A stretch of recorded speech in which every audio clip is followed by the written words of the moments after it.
United States of America, and to the republic for which it stands, one nation, under God, indivisible, with liberty and justice for all. And Madam Clerk, roll call, please.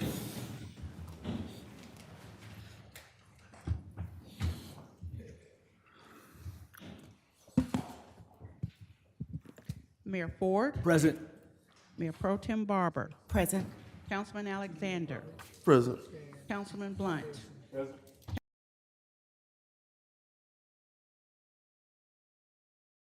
Councilwoman Gant, Present. Councilman Thomas.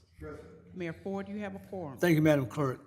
Council, I need to make adoption, we need adoption to the agenda, but first I'd like to actually present to you a amendment to the agenda, and that would be item number 11, which deals with the IGA with the DDA. It's been requested that we postpone this until the next council work session, which is July 25th. I need a motion to do that, please. So moved. Is there a second? Okay, I just wanted to make sure I saw Miss Merritt come in. Was that what, that Well, her, Chris? This is something that's brought to my attention by the city manager at this time. Okay, all right, sir, second. Okay, no I just problem. wanna make sure. All in favor, please indicate.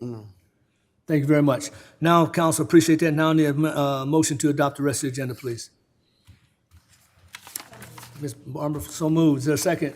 A second. All in favor, please indicate. Ms. Gant, second that. Thank you very much. And now we'll move on to the adoption of the minutes. You have before you the minutes from our council meeting on May 8th, a special call meeting on May 18th, and a council work session on the May 30th. If there are no additions to that or changes to that, I need a motion to accept those minutes into the record, please. So moved. Mr. Alexander, is there a second? Is there a second? Mr. Alexander made a motion. Is it Mr. Thomas seconded. All in favor, please indicate. I Unanimous receipt. abstain. I wasn't here on the 18th. I'm sorry? I wasn't here for the 18th, Okay, so I abstain. okay. All right, so we've got 401, motion passed. Thank you. Madam Clerk, any public comments? Mayor, there are no public comments. Okay, we'll move on to a ceremonial review. And earlier today, roughly about 5:30, we had several different swearing-ins. Want to congratulate the Youth Council Advisory Board new member, Mary Saeed, and thank you for serving. The Planning Commission member sworn in today was Anthony Minton, and congratulations you too, sir, for serving. And then the Council on Aging representative, Mary Bonnie Washington, was also sworn in. So all three of those individuals, thank you for serving and being a member of a committee to serve the city of Stockbridge. On that note, I have a consent agenda, several items on the consent agenda. We have 3 items on the consent agenda, and that would be council consideration to approve the continuation of the city of Stockbridge's participation in Henry County Henry County Community Development Block Grant CDBG program as a subrecipient for FY 2024 to 26. The next item will be a council consideration to approve the 2023 election calendar. And the next item would be council consideration to approve the use of Amphitheater Green Room, August 30th, 2023, from 4 p.m. to 8 p.m. to host the Henry County CVB, Convention Visitors Bureau Hospitality Mixer. On that note, that's on the consent agenda. I need a motion to accept, please. Yes, sir. Is there a second? Second. Mr. Alexander, second that. All in favor, please indicate. Thank you very much. It's a unanimous decision. And now we're moving to our public hearings. Public hearing, obviously, this evening, we'll deal with the Comprehensive Plan Amendment, KCP-2022-04, Council District 2 and 3. Vista previously requested a 30-day deferral of both the rezoning and the comp plan amendment applications. Consideration of the request for a comprehensive plan amendment to assign the future land use designation of a highly density residential to a certain property on the Flippin Road to allow for the construction of a mixed-use residential development, including commercial and office uses. The applicant is Vista Residential Partners, CO Dennis J. Webb Jr. The property contains 3 parcels of land, Lot 38 of District 12, as listed below, with 276.91 total acreage within the city limits of Stockbridge. Parcel 030-01004000, large parcel 249.19 acres located between Flippin Road and Interstate 75 and 675.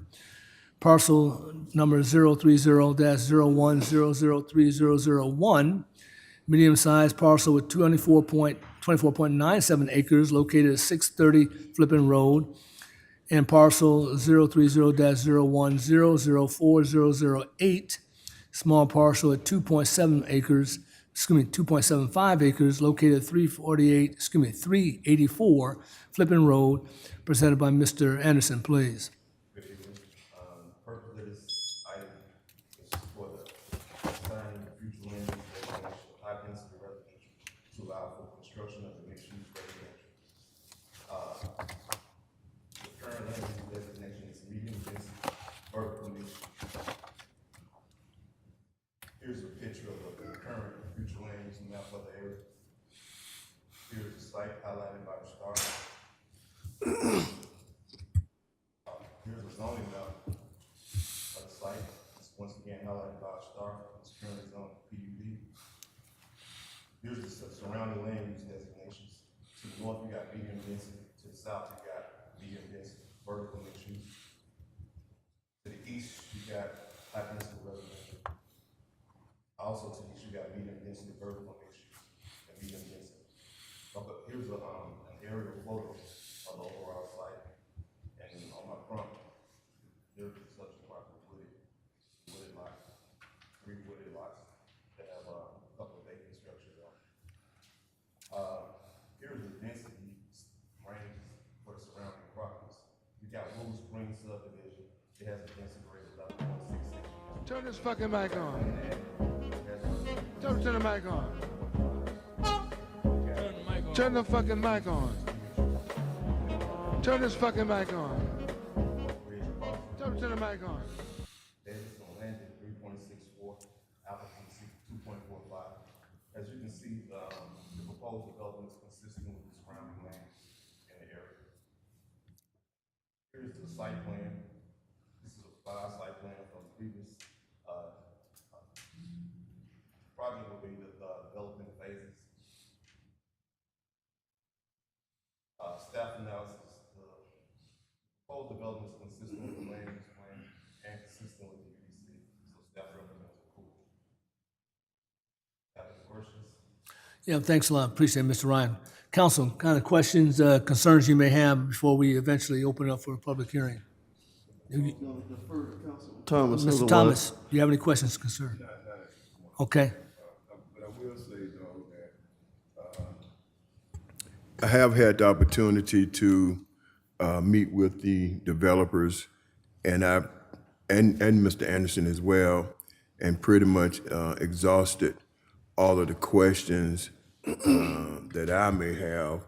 But in the process of the presentation, that may be something that may come up once the developers do present. So that may be something that may come up later.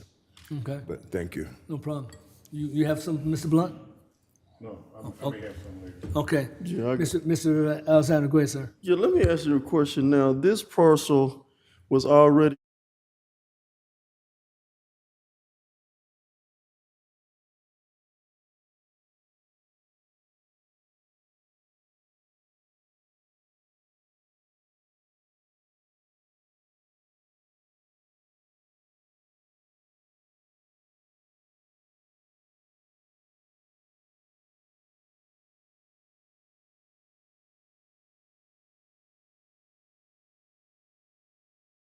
Turn the fucking mic right. on. So what I want folks to understand to make sure before we even get started here is this project was previously approved under Henry County with a DRI that went through the state, and they went through a lot of groundwork, traffic study, a lot of groundwork went into this.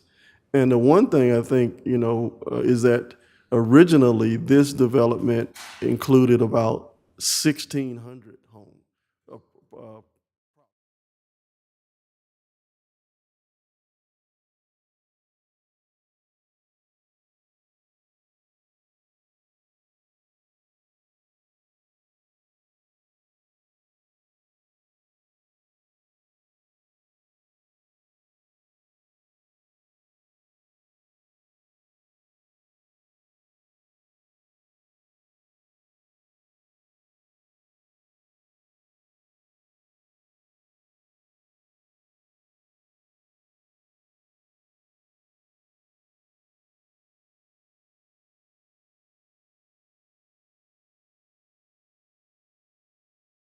Now, this council knows what happened on Candler Road when we had a property that was already zoned for warehousing that never came to this council for consideration at all.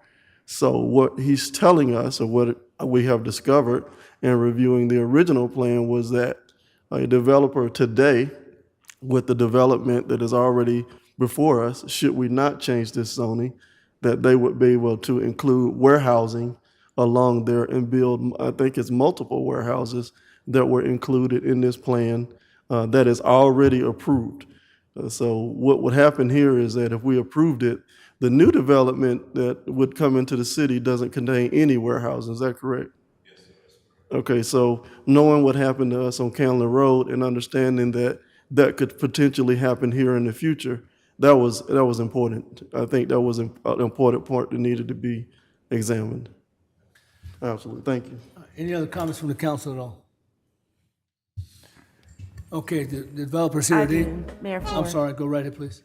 I wanted to ask if you could explain a little further regarding impact fees. Is this the item, or should I wait until the next item? Thank you. Turn the fucking mic on. Okay, you do it, Mr. Blunt, go ahead, please. Turn this fucking mic I was on. looking for my paper that I had something on.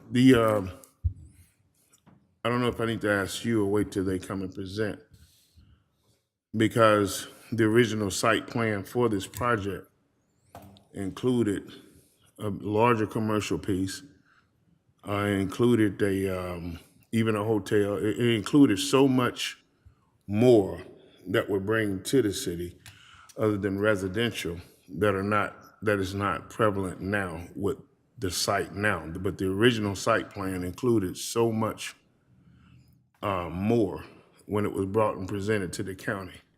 That's correct, Councilman Blunt, but it also contained more land. It contained like 80 plus more acres of land that's zone, commercial. Turn the mic on. Turn the fucking mic on. No, I understand that, but since we're putting information out there, that with this development, the original site plan included so much more that would have been beneficial to the city when it comes to mixed-use businesses and shops, and it comes to a hotel, and it came to a lot other than just this residential piece. That's correct, but I'll let the developer explain why, the rationale behind it. And that's fine, I would appreciate if they could explain why, but I'm saying that this is a totally separate site plan from what was originally spoken about pertaining to this development. Yes, that's correct, yes. Mr. Thomas, go ahead, sir. Councilman Blunt, you are correct, and excuse me, that was one of my original concerns going back to the original meeting. But at the Zoom meeting with the developers, the question was proposed again, and there's an answer, and I want to attempt to speak for the developers, but I was somewhat satisfied with their answer, but holding back on a couple of my questions, when they do come to present, I would like to, for them to explain a little deeper, and I'm sure they will, because I was satisfied with the answer that you all provided during that meeting. But I wanted to sort of get back in that again, but Councilman Blunt, you are correct, and that was one of my concerns, and I think that's the concern of most of the council here. But we'll be able to get into that dialogue once y'all come and present. But that is a concern. But the answer that was given, I understood it. I wasn't quite satisfied with the answer, but I did understand the answer. So thank you. Yes, and that will be discussed during the rezoning. Yes. Okay. Mayor, Yes, sir. let me clarify something with me. Because when there's meetings had, I don't do meetings with developers unless I have other council members available, so we all can hear the same thing and there won't be any misinterpretations of what was said. So when I was told about this last Zoom meeting, I had less than 24 hours to prepare for it. I was at a concert when I was told it was gonna happen, so less than 24 hours, I'm saying there's gonna be a meeting. And so I don't operate like that. But let me clarify for me, when it comes to the city of Stockbridge, when we talk about large developments, and especially when they first started the development, we want to see not just a residential piece. We want to see that when you have such a large development, we want to see that commercial piece. We want to see that hotel. Whatever happened, happened. But when you talk about such a large development coming into a community, those communities has to be provided services. And one of the things that this community was going to do on the original site plan was going to provide revenue to the city that would offset quite a bit of services that will be provided. That was my concern. So whatever reason it didn't go through or whatever reason it fell through, this is a separate site plan from the original site plan. All right, any other comments from the council? Yeah, I'll just say this, that I was included in that Zoom meeting, so it was more than Councilman Thomas that was included. He did tell me he invited you, Mr. Blunt, but you were unable to make it, so. Ms. Alexander, don't make a statement unless you know the facts. Okay. There was never a time when I said I wasn't unable to make it. I'm just want to clarify. Okay. It was told to me, I was told about a Zoom meeting the night of a concert, Right. that a Zoom meeting was going to be in that morning. I don't operate like that. Right, you didn't make it. I'm pretty sure that whoever was going to be in that Zoom meeting knew about that meeting long prior before a concert. So I'll just that's say what I I'm didn't saying. know about it. All before the right. council. You finished with the comments, sir? You good? Yeah, I just want to make sure. All right. Ms. Gann, go ahead, please. Tell me a little bit about the county zoning ordinance with that. Did it prohibit industrial on that property? It was a warehouse. If you're looking at the, if you're looking at the conditions, I think I think it did mention. The county zoning conditions prohibited industrial development on that property, correct? Yes, Are we prohibiting industrial on that property? it's not being proposed. Right, it's residential at this point, right? Yes, and it's, So why did they, I'm with Councilman Blunt on this, what was the reasoning for the decrease in commercial piece of the property?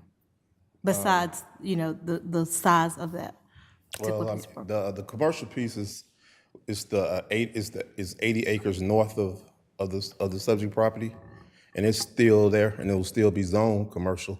So the current developer, they inquired on purchasing the land, but the developer would not sell it. But we have a requirement now with properties that are being built, multifamily properties, and the amount of commercial that we require. Is that not correct? I didn't hear you, Councilman. Don't we have a requirement for multifamily dwellings such as this for the amount of commercial that needs to be on a particular piece of property? No, ma'am. No, ma'am. We don't have in a mixed use, in a PUD, they qualify for a PUD because they have two different types of housing. You qualify for a PUD that way, or you can qualify with two different land uses. So they got different variations of densities of different types of home. They have cottages, multifamily, and single family. So When you have two or more different types of housing, you qualify for a PUD as well. All right, and in regards to the commercial pieces, how many are there? They have currently like 40,000 square feet of commercial. It was associated with mentioned this. maybe a bicycle shop or ice cream shop. Is that what we're hearing here? Well, yeah, as far as retail, that's all they're providing right now. Okay, no further They questions. have office space. All right, no further questions. All right. So for now, before we go to public hearing, developer want to come forward and answer any questions that may be proposed as far as fits this particular this presentation? Yes, sir. Okay. All right. There it is.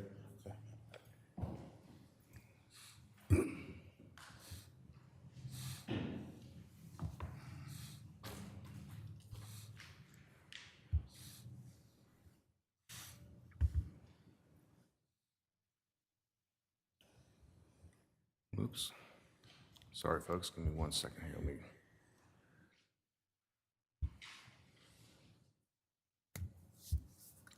I'm the least qualified person in the room to be dealing with technology here, I'll Okay. tell you that. Good evening, everybody. My name is Den Webb. My address is 1105 West Peachtree Street, Atlanta, Georgia, 30309, here on behalf of Vista Residential. Before I begin, let me introduce a couple folks here with me. We've got Michael Nahart and Chase Beasley from Vista. And to Chase's left, we've got Daniel Hawker, who is a civil engineer with a company called Planners and Engineers Collaborative. And those three fellows are here, ready, willing to take your questions if necessary. Let me touch on a couple things that I'll get into a little bit more detail in a minute. There was a commercial component to the Henry County piece, but it was divided. So the commercial piece was on the northern side, where Stockbridge Road is, where Davidson Parkway is, where the highway is, where the commercial and more intensity makes sense. Our piece was always a residential piece. And as we've talked about in some of the meetings, and I think as some of the developers we've reached out to have said, we think that our development will spur someone to do something with the commercial piece. That's where it ought to go. Our site is really not a commercial property. In terms of commercial and office on this, as part of our proposal, we've got about 5,000 square feet of retail proposed on flip-in and 40,000 square feet of office inside the development. So we've got about 45,000 of non-residential space. And we've got senior living, which is not traditional residential. But I'll cover all that a little bit more in a minute. So let me start with my slides. You can see our site here is outlined in yellow. This is the 278 some odd acres that Ryan was talking about. Our property was annexed into the city of Stockbridge in June of 2003. This piece to the north that you see in crosshatched is about 80 acres, and it is not part of our proposal. Someone else owns that property, and actually as part of this process, we reached out to them, as Mr. Anderson just said, and said, hey, can we buy that piece too? And they said no. So that is not part of our application, but it's part of the Henry County story that you guys have just heard a little bit about. So back in 2019, Henry County approved this plan. So our site is here. The 80 acres I was referring to the north is here. This was a large mixed-use development, and it was basically divided into two components. The commercial piece was here on the 80 acres you see crosshatched, and the residential piece was predominantly here on our site to the south. And as you heard, this went through a pretty extensive process of review, including a DRI review by the state that resulted ultimately in a rezoning by Henry County to the MU district. This is our development. As I mentioned, it is effectively the residential component of what was approved by Henry County. It's similar to what Henry County approved, but less intense in several ways. First of all, we put a big emphasis on green space. You'll notice a lot of green on this site plan. We've got 71.23 acres, or 25% of the site we've preserved as green space. And part of that allows us to extend the Reeves Creek Trail from the east side of Flippin through our site, come around and come out in the southeast corner. Now, we've heard that there is a hope to build a pedestrian bridge in the area of Walt Stevens across 75, and if that takes place, the folks will be able to take that Reeves Creek Trail through our property and come down to that area. So that actually was not part of our original proposal. It was a request to extend the trail through our site, and we've been able to accommodate that. The other way we're different than the previous proposal is something someone touched on earlier. We've got about 20% fewer units. So Henry County approved 1,650 roughly residential units for the property. We're proposing 1,347 in total, which is about 300 less. And that is a mixture of multifamily townhomes, senior living, and single-family detached. And we've been very intentional about the orientation of this property. The multifamily is here in the middle. We've got single-family detached along the northern boundary. We've got townhomes here in the southeast corner where the property abuts the interstate. And the senior living and office component is here to the south. And the commercial retail pod is here on Flippin Road itself. Now again, the idea is that we are going to put single-family detached next to single-family detached on the north side. We're going to provide a buffer on essentially the east side of the highway between the single-family detached that's already there with some townhomes. We've got senior living again on the southern boundary, which we think is a better transition to what is to our south. And this retail pod here is designed to tie into the Reeves Creek Trail across the street. We've actually created a parking lot, which we hope will serve as a sort of a trailhead, and some smaller commercial uses that folks can stop at as they're enjoying the trail and, get a bite, do a couple different things. But this piece right here really requires the development of the remainder of the site. We've got to create a little bit of density and intensity to energize that location, so it will come as the development progresses. One thing that we did that I find most interesting is if you look here in the northwest corner of our site, you'll see a little driveway that comes out of the back of Drive Time and extends around to this 80 acres to the north we've been talking about. This is not something anyone's asked us to do. It's not something we're required to do, but when we were talking about this project early on and looking at sort of the layout of the area and opportunities, we thought that doesn't make sense that industrial is basically going through in a residential area. And we realized we had an opportunity to create a back way for those industrial users, the employees, the trucks, whatever, to come out of their site, to come up through this 80 acres. It will ultimately be commercial up to Davidson Parkway in that area. So we've actually added that just for no reason other than the fact that it makes sense here in the northwest corner. This development's going to be phased. So the multifamily here you see identified as Pod A will be part of Phase 1, but so will the northern single-family detached here to our north. Those will kind of go together as a Phase 1.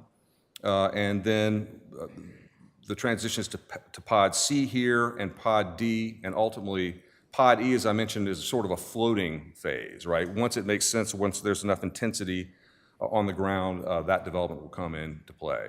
I've got some examples of... Can you hold up a second? I was going to get to that, sir, but go ahead, Mr. Blunt. Can you roll back to the first?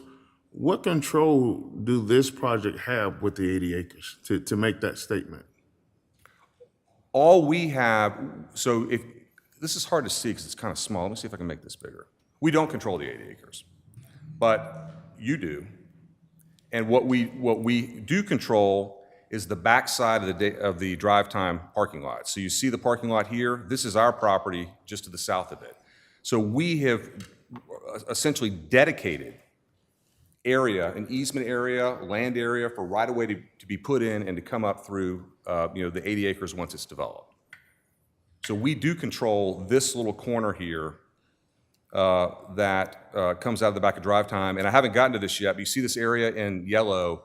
We're dedicating that to the city of Stockbridge. So you'll be controlling that piece to our 33 acres here to the south, with the idea being that once the 80 acres to the north is developed as commercial, the city has the opportunity to extend that commercial down along the highway, to make it a park space, to do whatever it wants or whatever makes sense at that time. My understanding, but you also have wetlands in this area. So yeah, there is some, But I'm saying a lot of this area is not buildable anyway. that's correct, but there is buildable area there. Yeah, but I'm saying, but to show, but my concern is you're saying something about this, that what the city could do, and you're talking, and you're inclusive with this 80 acres, but there's no right that you have in control of what happens with that 80 acres. That's true, but as Mr. Anderson mentioned, the site zone commercial now, the 80 acres to our north, and I believe the comp plan designation is for commercial. So you've got the control, right? So you can manage the way that 80 acres to the north is developed. And I think it's the area that makes sense for the commercial development because you've got the main roads, and the best access there. So I don't control it, no. Has anything come through Henry County or of anybody pertaining to that 80 acres for development? Not yet. So when you build this, right here, it could be 20, 30 years down the line, that's what you're saying, and and whatever problems that has been created or is created, it would not be lessened because you have no control of what's gonna happen with 80 acres unless something is submitted to do development there.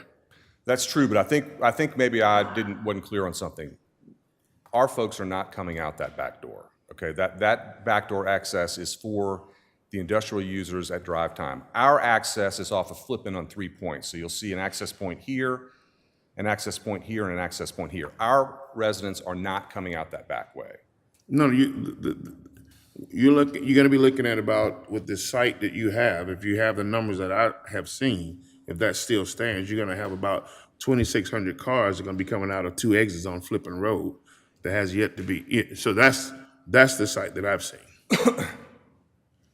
Okay, yeah, so that's true. The access points for our development are in Flippin. The only point that I'm making here is, and again, it's not something that's gonna get built today, but there's no other way for those folks to get off the drive time property other than cutting through those residential areas now.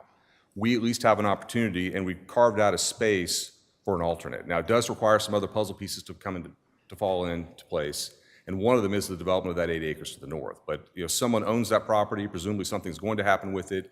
You can control what happens there with your comprehensive plan, and the fact that, as Ryan says, it's already zoned commercial, so if they want to do something different, they got to come back in and ask you for permission. Okay, but there's nothing here today is gonna resolve the drive time situation. Well, we've taken the first step to resolve the drive time situation, which is create an area for a driveway to be created to connect to the 8 acres to the north. So I can't solve it today, but everything starts with the first step, and that's the first step. Gotcha.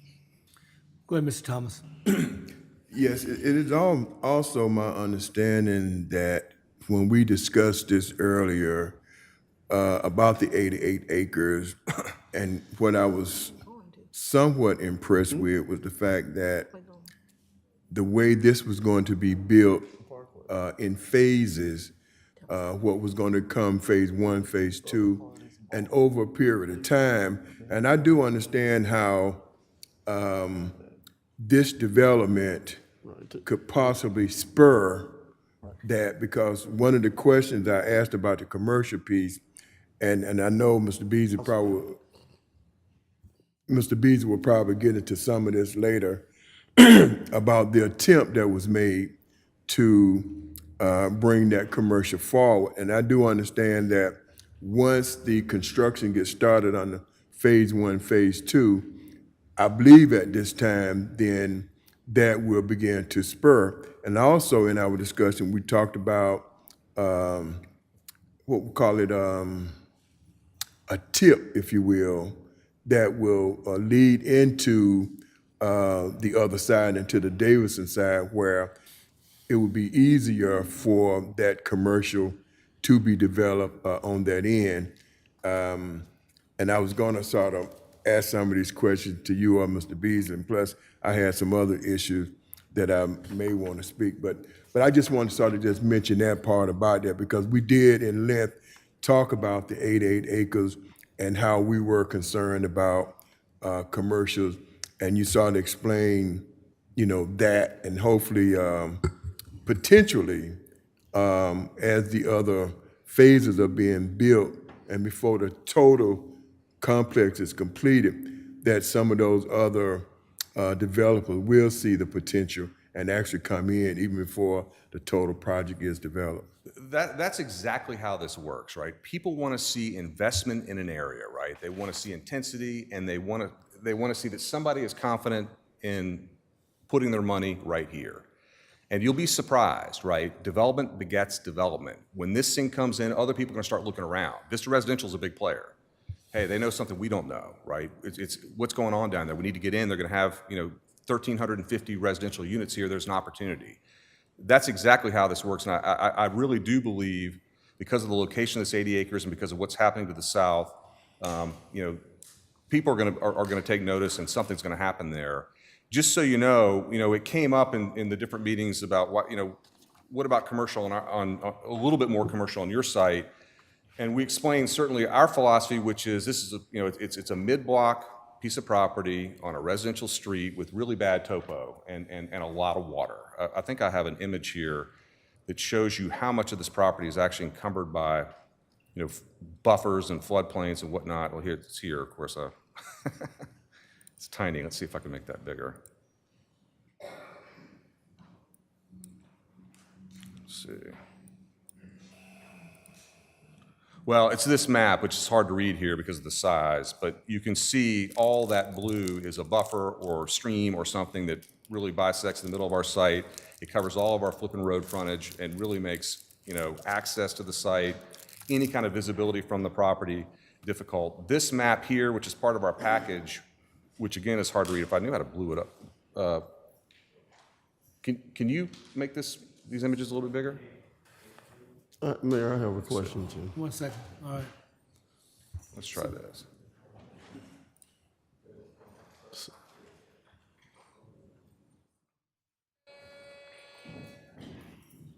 I'm trying to talk about these two.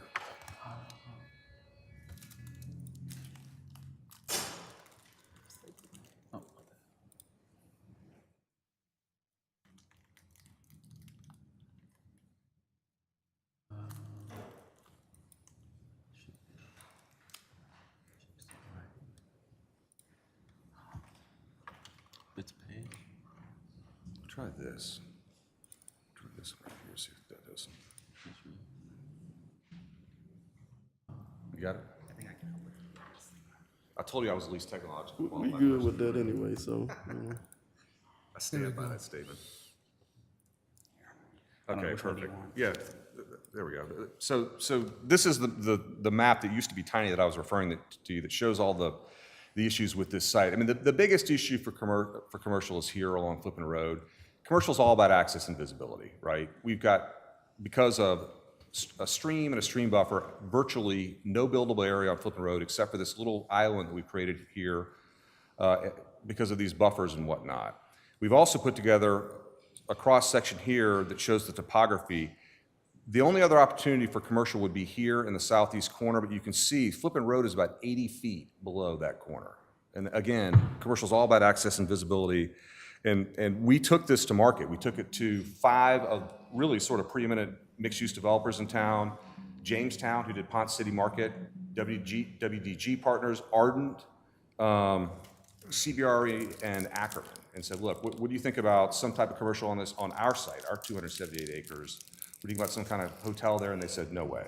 Access, visibility, all these things that we've been talking about. But they did say, hey, that 80 acres to the north looks pretty good. Once you're in, we think something could happen there. So it's something we've talked about. You have a comp plan to guide long-term vision, right? And you've got that in place for the 80 acres to the north.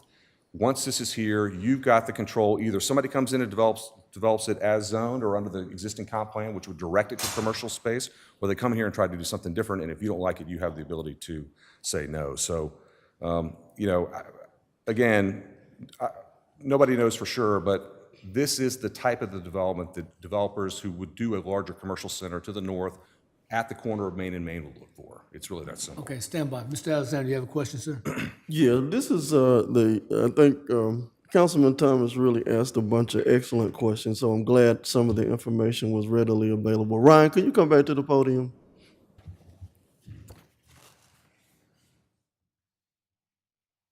And I think I asked this question as well, and he blanched it out really well, which is the 80 acres is still there. This is the totality of the development that Henry County approved.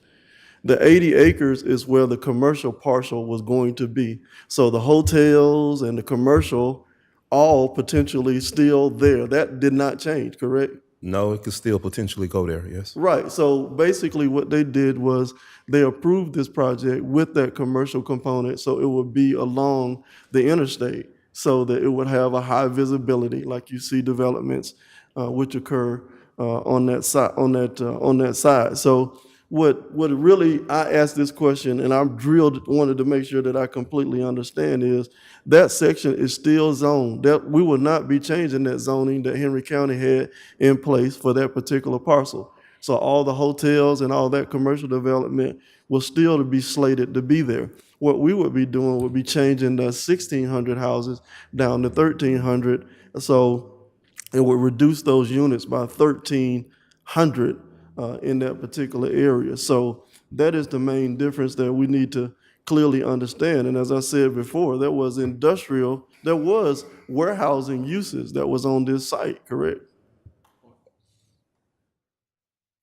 I'm thinking that there was, but I know we weren't under that impression originally. But when I went through the zoning conditions, they did have a condition in there that no industrial development. Right, no industrial, but warehouses still could be storage, right? Yes. So, yes. and that's what we ran into the situation over on Candler Road, which is a certain situation, which is even though it's not intense, it could be light manufacturing or it could be storage. Yes. So Many warehouses. right, it still could be a warehouse. So that was my main concern after what happened to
I was just looking at what was approved for that north side before, and there were actually 3 hotels, 14 offices, and 300,000 square feet of retail, none of which would make sense on Flippin Road. I mean, it's just that simple.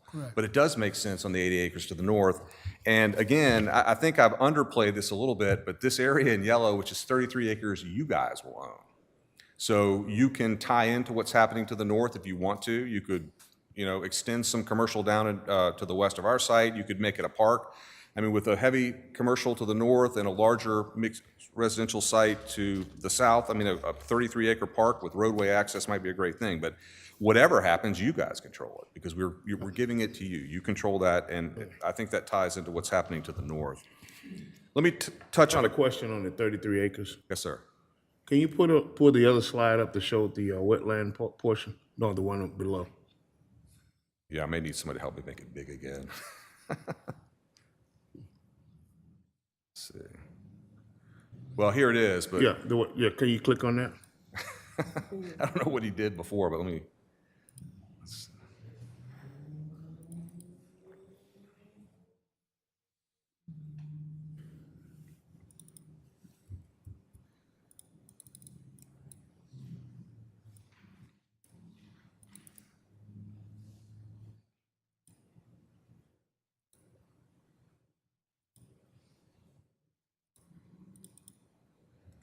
There you go. The 33 acres, that in blue is wetland. Is that correct? My understanding is that blue could either be wetland or buffer. But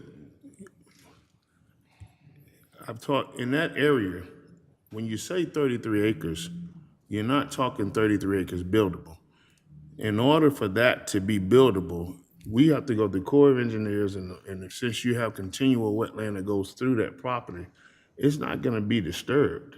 Well, you can put a road through there, number one, and this area in white is buildable area. There is definitely buildable area there. And Yeah, the area in white is, but you continue to keep saying 33 acres, but it's not a true 33 acres that we're gonna be able to build on.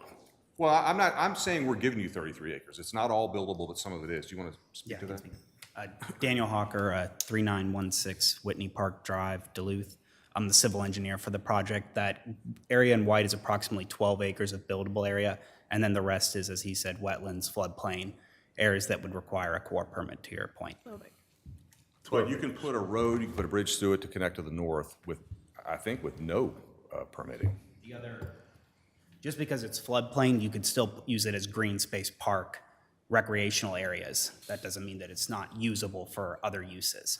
You can build that type, and I agree with that. Yes. But you can't start putting blacktop on there for runoff because it is wetlands. That's what I'm trying to say. So you don't have a true 33 acres. You got 12 acres that's buildable for the city. Fair enough, and I'm not trying to hide that point. We're giving you 30, first of all, by the way, we had not originally intended to dedicate that 30 acres to the city. That 33 acres was part of our plan. It was going to be open space on our property, and as a result of conversations, and frankly, thinking more about the 80 acres to the north and what could happen there and how the city could have a little more control over it, that's where we came up with the idea of dedicating it to you. But if you go back to the original application, that dedication wasn't a part of it. That came up later. I was going to touch on a few of the things we're doing on Flippin Road, if you want to hear them. You go right ahead, please. I got to get back to my. So there are, as you guys have heard a couple times tonight, let me get back to where I was, sorry.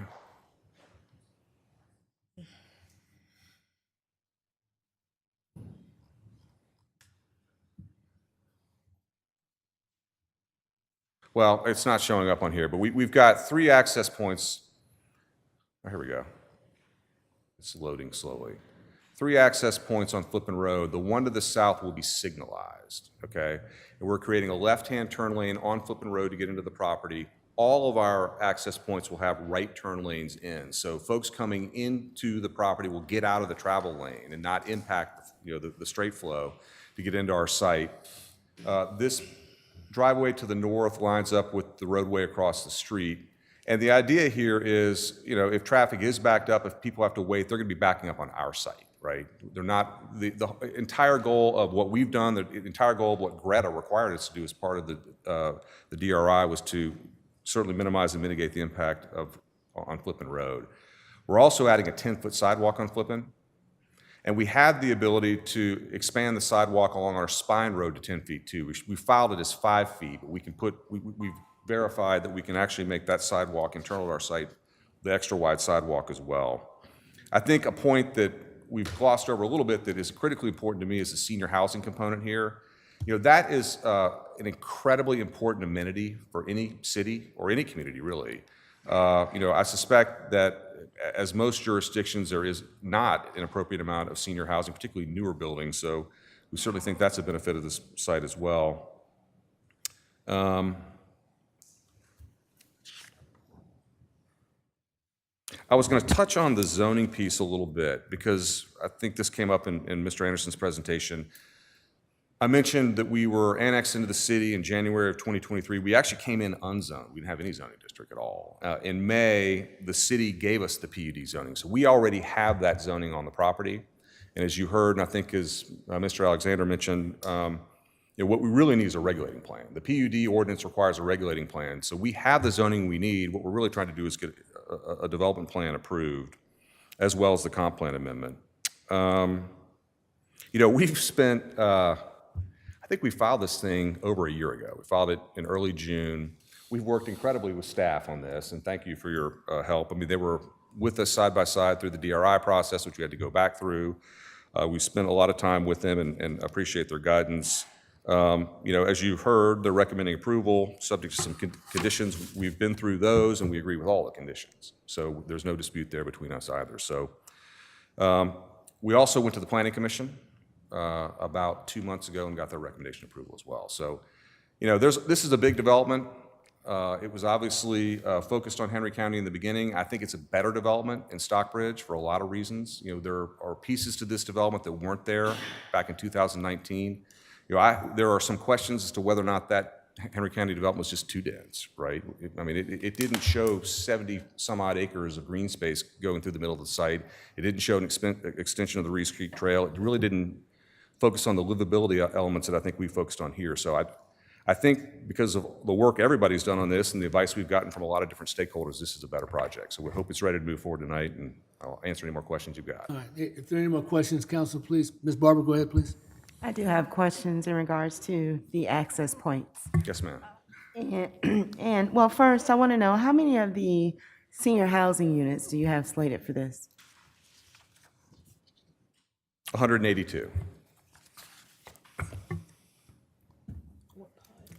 Okay, my next question is regards to all of the access points are located on Flippin Road.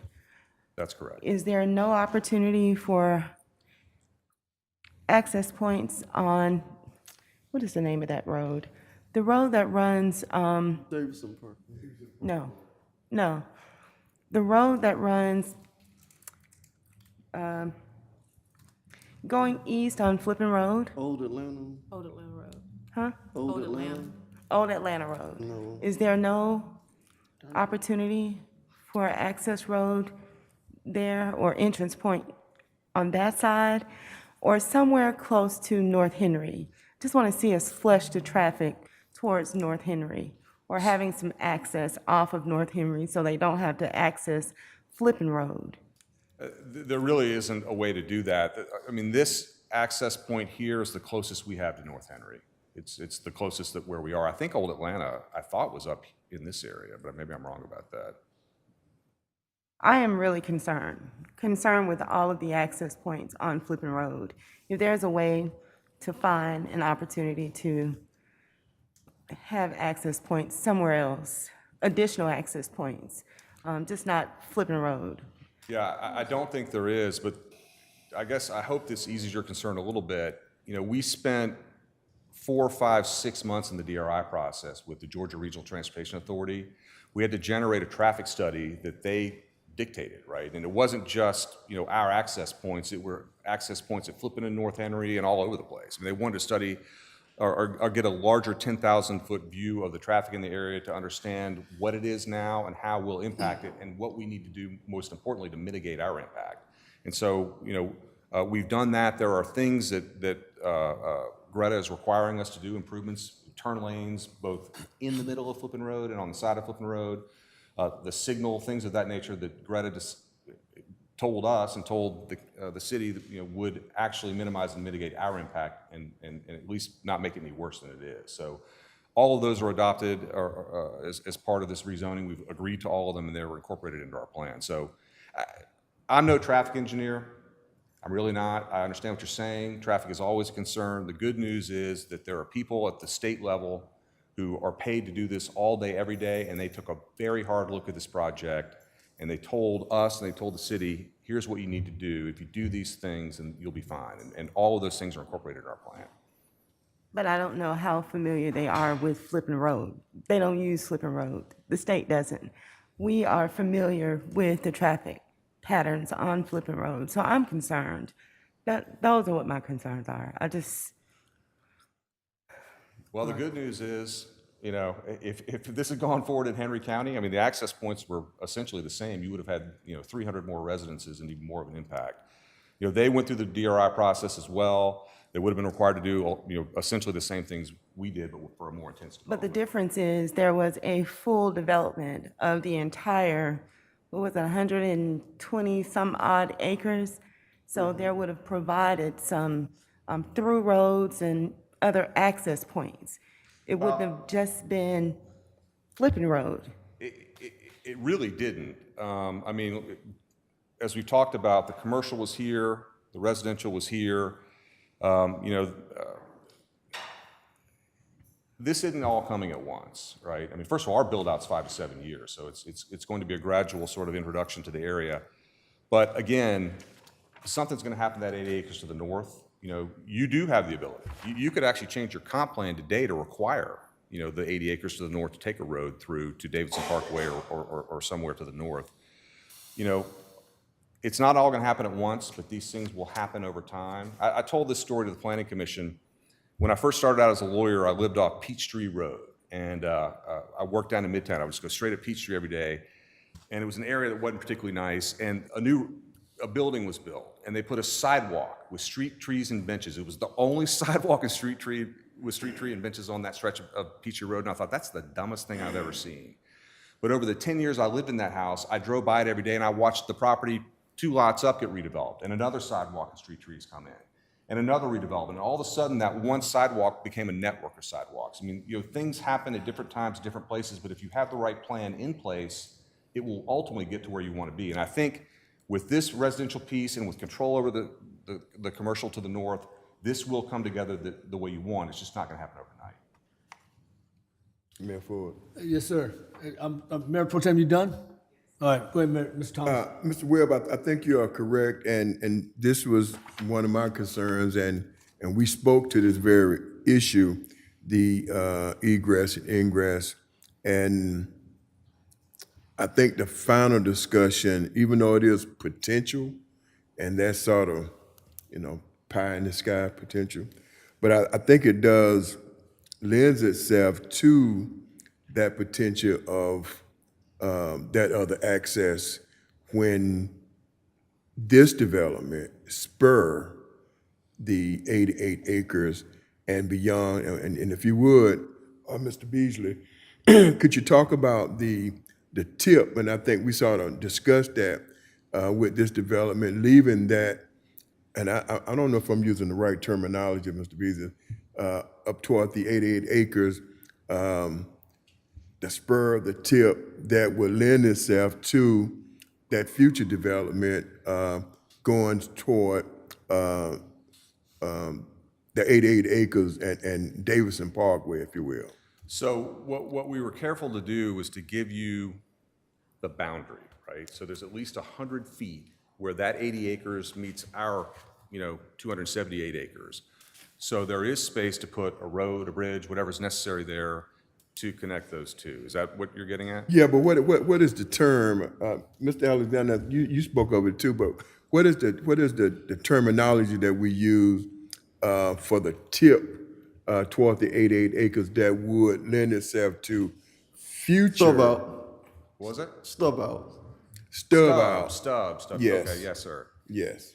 Yeah, so that's basically, that's all we can do is, getting back to Councilman Blunt's point, that's all we can do with this little piece out of the back. But again, the one sidewalk becomes a network ultimately. And, this stub out will connect to an 80-acre development to our north and provide an opportunity for all those cars to not go through the residential areas, but come through that site. And it'll take a little bit of time, but again, it's going to take a little bit of time for us to develop this. But once this is approved, word will be out. Atlanta is a real estate and construction metro area. 80% of the people who live here are involved in it. They know what's going on. They look at every piece of dirt, and everyone's going to know what's happening down here. No one's going to wait for this thing to be fully built to come in and do something, whether it's the 80 acres next door or some other piece of property. Once they know it's in for permitting, once they know it's real, they're going to start poking around so that they can open up all this kind of stuff so it all can open up at the same time. They would love to come out of the ground with their commercials piece when these units are in, for example. They like to time it that way. So word will get out, and again, it'll take a little bit of time, but I wouldn't say it if I didn't believe it. I've been doing this for over 20 years, and that's how this works. All right, thank you. Last go ahead, sir. last I'm issue. sorry. Go And ahead. I don't know, Mr. Webb, if it's appropriate. I know we're agenda item 8, the request for the comprehensive plan amendment, but and if this is appropriate, could you speak to the different phases? I know we talked about phase 1, phase 2, and the time frame that all of this would take, and I think it would give us a picture of time frame and how each phase would sort of take place, and how hopefully during these different phases that the interest could be developed as the phases are being developed. And I know in the presentation, I think you talked about the number of years that it would take from phase 1 to the conclusion of this project, and hopefully that will, bring on some interest. But could you just start to talk about phase one and the different phases and time frame? Okay, and I may need Mr. Beasley to fill me in a little bit here, but you see that these pods have different letters. So you see Pod A here in the center, Pod B to the south, Pod C here in the southwest corner, Pod D to the north. My understanding is that Pod A will be the first phase with the northern piece of Pod D. So this intensity in the center and these single-family detached homes to the north will be built somewhat in conjunction as part of phase one. The plan is phase two will be Pod C here, then Pod B, and then again, Pod E, the sort of retail civic space is a floater, right? Once it makes sense, hey, we got enough going on here now, let's put it in, that'll happen. So there is a progression. Again, A and D to some extent built at the same time, Pod C, Pod B, and Pod E remains to be seen. That could come in really at any time, once it makes sense. Does that answer your question?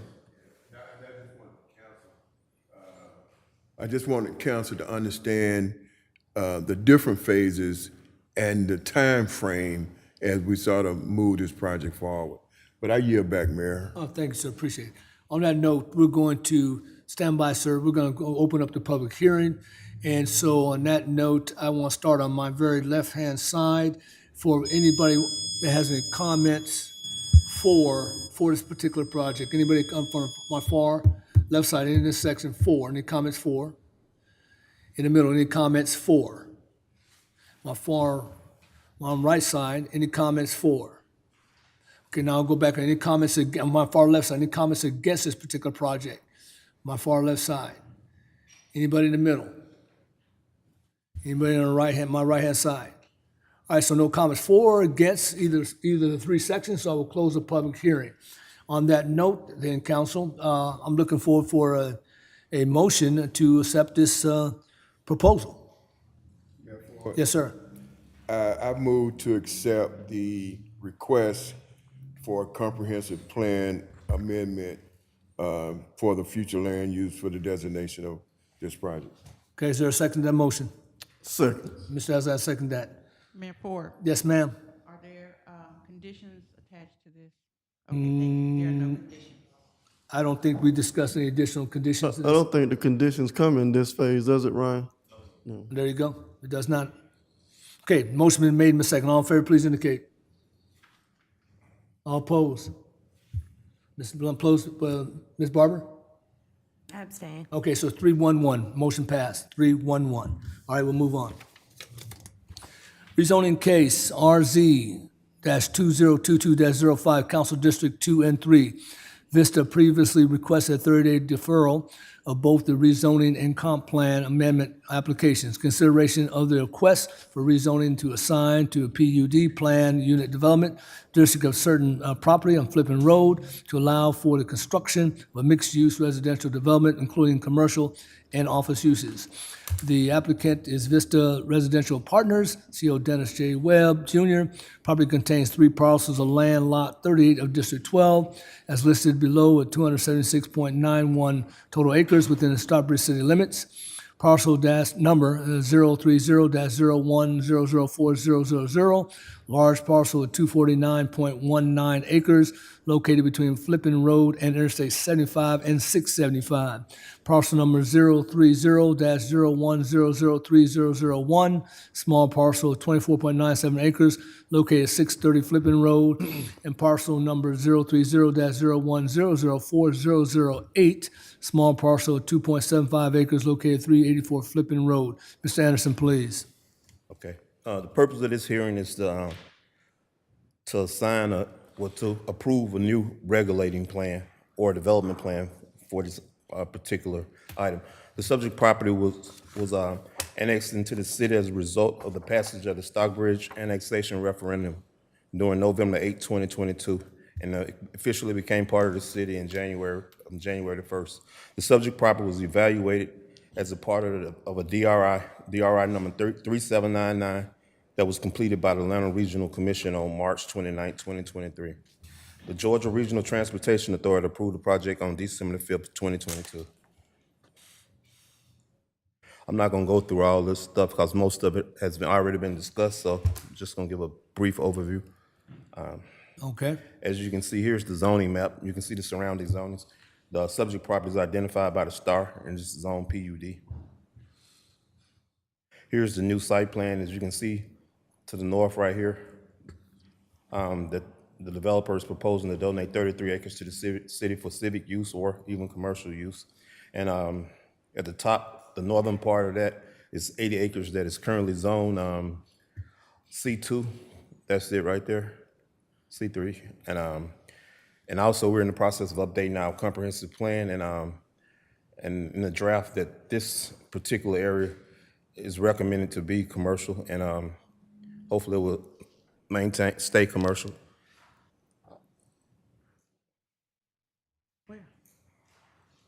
Once again, the project will be developing in different phases.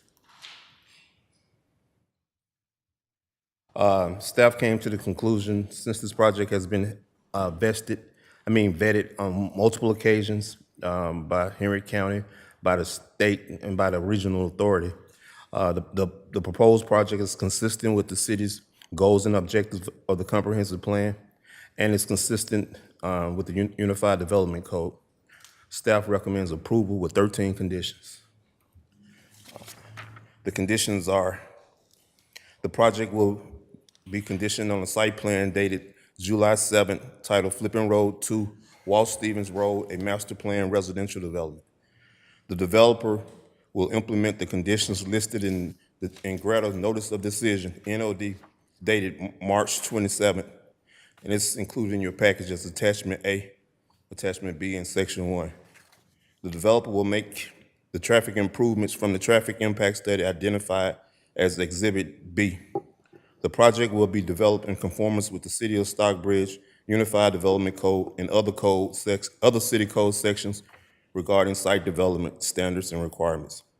All homes shall consist of sides of brick, stone, stucco, or any combination of two or more of the following materials on all sides: brick, stone, stucco, or cement fiberboard. Vinyl-based products are only permitted in the soffits, eaves, and fascia. Developer will subdivide the subject property and donate plus minus 33 acres to the City of Stockbridge for future commercial and/or civic use. Regarding the property's future land use designation, this has already been done. It was just recently approved during the last public hearing. Reduction in the number of proposed parking spaces from 3,671 to 3,000, or 20%, whichever is greater.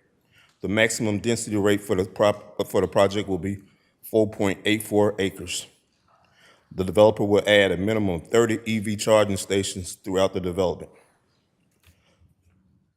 Regarding the parcels comprising the development site, the rezoning shall not be finalized until the parcels are combined, subdivided, and simultaneously. This shall not be finalized until a new plat is officially recorded by the Henry County Superior Court. Regarding environmental matters, the applicant shall comply with the following: take appropriate steps for the environmental protection of Reeves Creek, the floodplain area, and other sensitive site areas. Submit an acceptable landscape plan to the Community Development Department. 13, regarding the issuance of land disturbance permits and building permits, no land disturbance or building permit shall be issued for the subject property until the applicant has had the recombination plat officially recorded and has submitted a copy of the recorded plat to the Community Development Department. That's it. All right. Council, any question for Mr. Ryan? Mayor Ford. Yes, sir. Go ahead, please, Mr. Thomas. I just want to take this opportunity to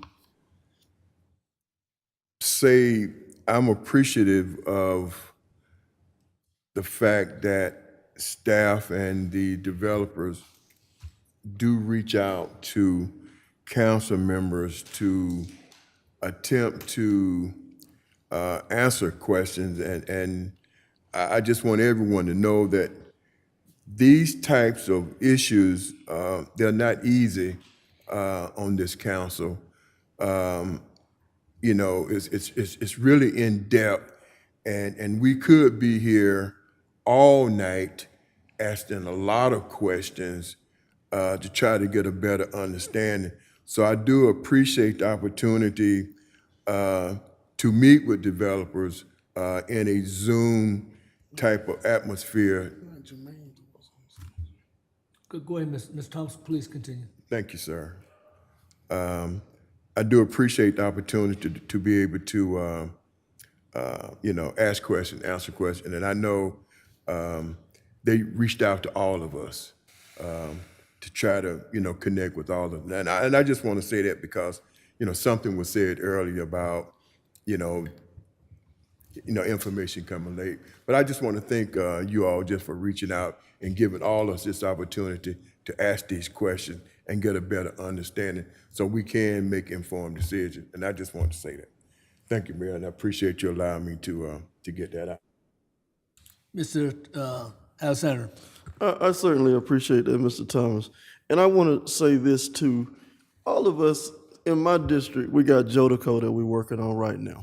We've been working on Jodico a long time. What came first with Jodico? The residential. And once the residential is in there, we have Costco under construction right now. I understand that we have an organic grocer that's going through the planning process now. Is that correct, sir? Yes, sir, Sprouts. Sprouts, thank you. So in other words, it works over time. It's not immediate that, well, we will see this particular development move forward all in one. But it is our job and incumbent upon us to make sure that, and I love the fact that we included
138 units, it will be an impact fee for each 1,338 units. And what exactly can those impact fees be used for? It goes to the city to offset the development costs, per se, and the impact on the environment and the local government. To offset, to try to mitigate some of the impacts on the city, to help pay for roads and things of that nature. Thank you. Follow up. All right, Mr. Hassan, go ahead. please. The one thing that caught my attention more than anything else when talking about this was the density on this development is 4.83. Is that correct? Yes, sir, around Now, 4.83. the one that we did on East Atlanta Road and the one that we did on Davidson Road, the density was higher than that, correct? Correct. So in essence, the density that we're trying to get, we were arguing over high density and where that was, but this is actually lower than those two developments. That's correct? Yes, sir.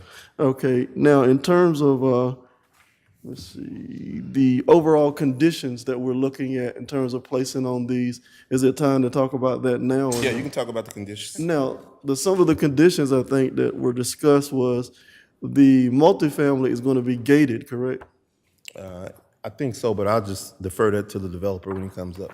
But will it be good? Yes, it will be gated. Mhm. Okay, and then I think we discussed having the multi-use pass along that spine road that runs through there. So not only would there be the Reeves Creek extension, there would be a multi-use trail along the spine road, and that spine road would additionally go up to where that stub out is going to be as well.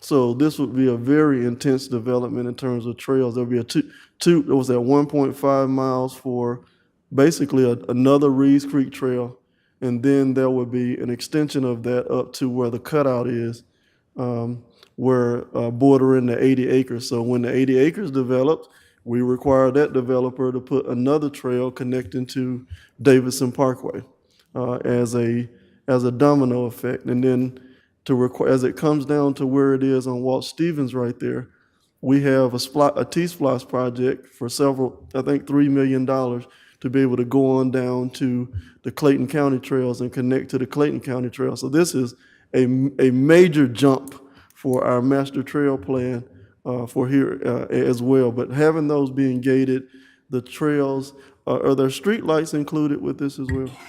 Yeah, there will be. They will submit a lighting plan. Okay, so I mean, along those paths, certainly you want to have street lights along there because there are no street lights on Flippin Road right now, right? Yeah.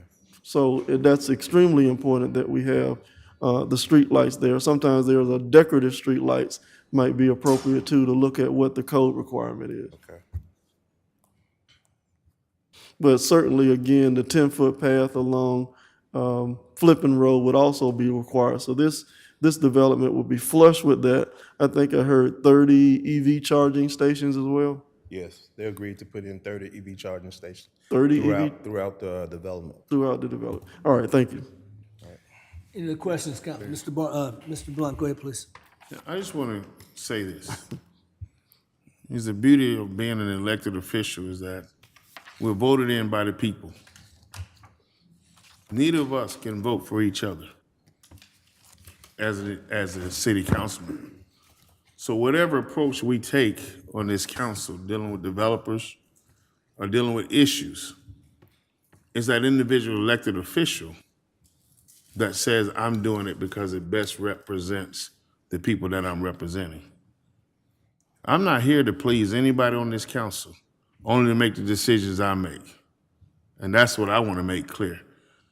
But one of the things that does a disservice to anybody that's coming sitting in here to this council meeting is when we have an agenda item and we go sideways and speak for 15 to 20 minutes and I have to watch people walk out because we don't want to stick to the agenda item, the question that's asked, and move it out of the way for the citizens can sit here and see this whole meeting. That's my concern right now, is that I don't have to continue to say point of order because it's a point of order to be said when you're off the agenda items. We can congratulate anyone that comes in for development and all of that. That's not the agenda item. And I have concerns with that. We can't continue to prolong these meetings without referencing what's germane to the agenda item, because when citizens come, they come and elect us to make decisions off of this, all of this, not to hear how well we feel about a development. And that concerns me. Any other comments from the council? All righty. This is also a public hearing, so I will take comments. I'll start on my very left for comments 4. Yes. Okay, we can do that. I thought we covered it all, but okay. Excuse me. We'll hold off on the public hearing and go straight to additional presentation, sir. Den Webb, 1105 West Peachtree Street, Atlanta, Georgia, 30309, here on behalf of the applicant. All right. I'm going to adopt and incorporate my comments from the previous presentation because I don't need to go all over that again. All right. But there's one thing I do want to talk about. We agree with the conditions, but I want to clarify one thing. So the density is 4.84 units per acre. That's the total density. But that number includes the 33 acres that we intend to dedicate to the county, or to the city. So I want to make sure that there may need to be a parentheses, next to that condition that says, including the 33 acres. What's that? 4.55. Okay, 4.55. Well, maybe we'll change that number to 4.5. All right. Well, it's 4.84 now. It ought to go up. So maybe what I'd propose, the maximum density rate for the project will be 4.84 units per acre, and put parentheses, including the 33 acres to be dedicated to the city. Other than that, Got a question. Is that calculated by the 33 acres, or is that calculated by the 12 acres?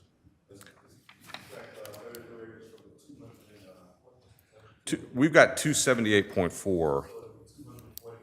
Then that would create flawed density anyway, because it's not biddable anyway. So I mean, if you want to do it that way, that's fine.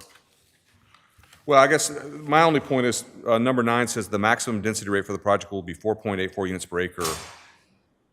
When I divided our total unit count by the total acreage, that's basically the number that we came up with. When we deduct the 33 acres at whatever time we give to the city, that could alter.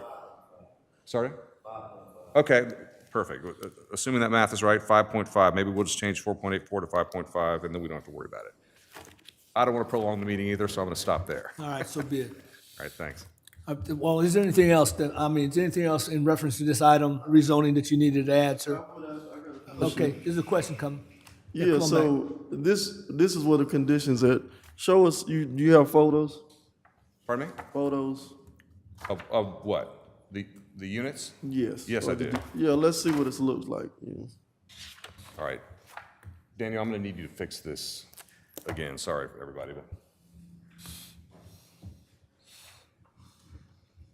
I'm going to guess Daniel's about 15 to 20 years younger than me, which explains why he's good at this and why I'm not. And while he's doing that, Back to the original. and while he's doing that, and I know we can't learn it anyway. Where else are you building? Have you had experience at building these developments, sir? You want to take that? Let me try to get to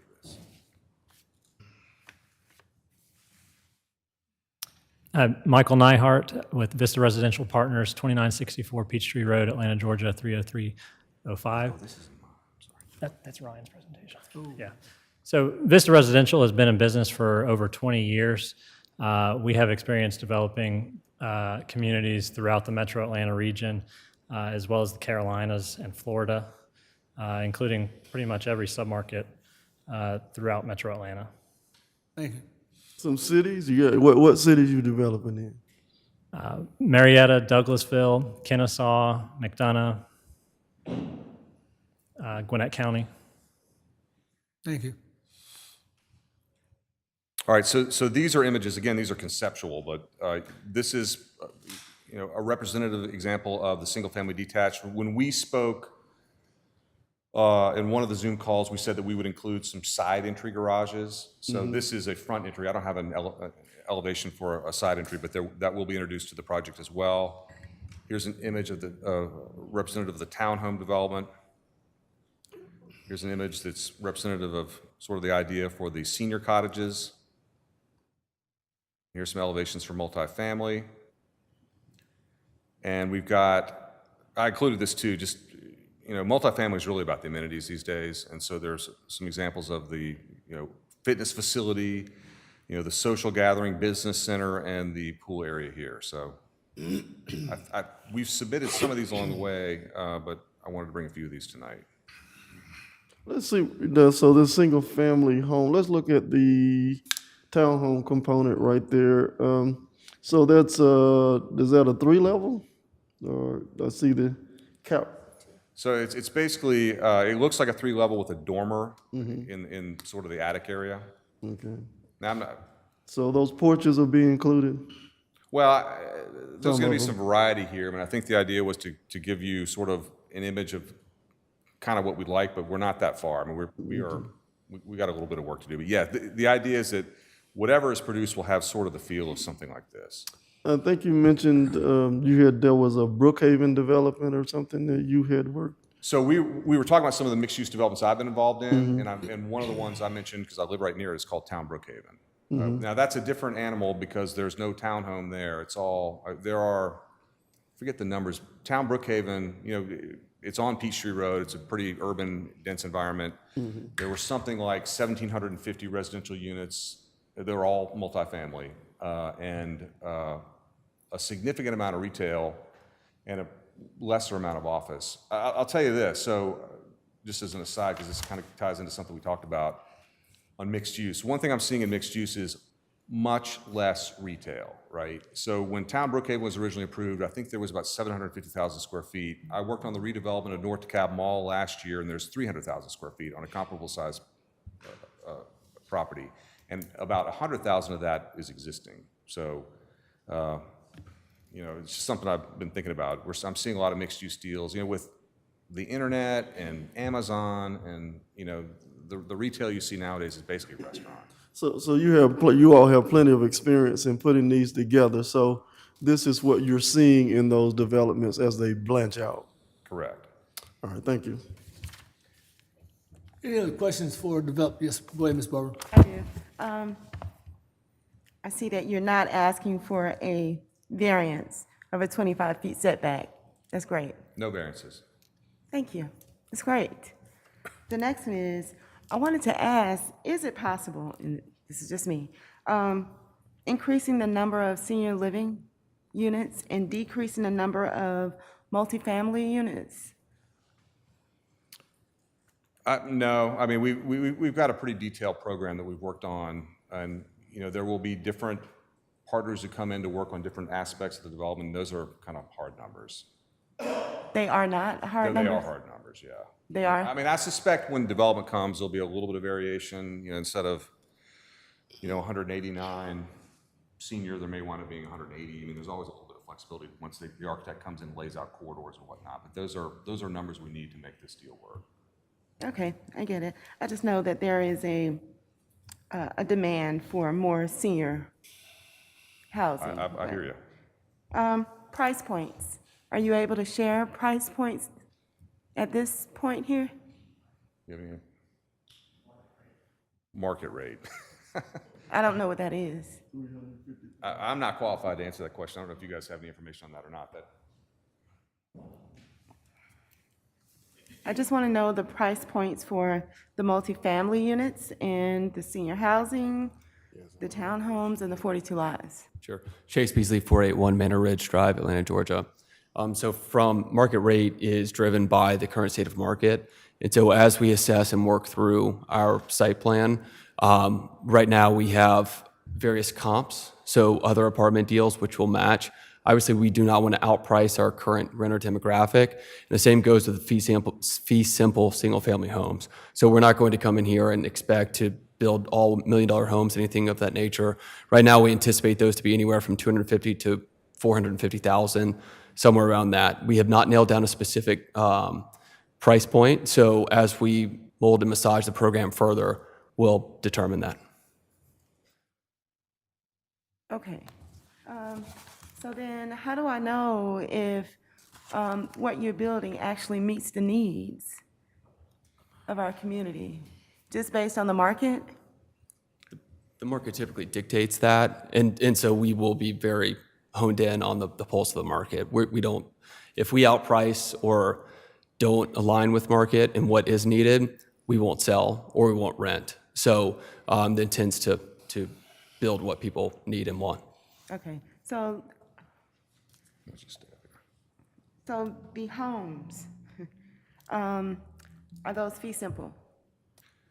100% owner occupied? The single-family detached in Yes. the pods, I think that's true, yeah. The intent is for fee simple right now. Yes, the intent is we're programming them for fee simple. Yes. Okay. What about the townhomes? Are those owner occupied? That's the intent, yes, ma'am. Okay. Is that a part of the conditions from planning staff? No, ma'am. No? Okay, will that be a condition for the council? Okay. What's the issue now? The condition for the camp, that the single family and the townhomes be for sale, yeah. Okay. That concludes my They questions. would have like a 10% rental cap on them, you know. Yeah. All right. If no other questions from the council,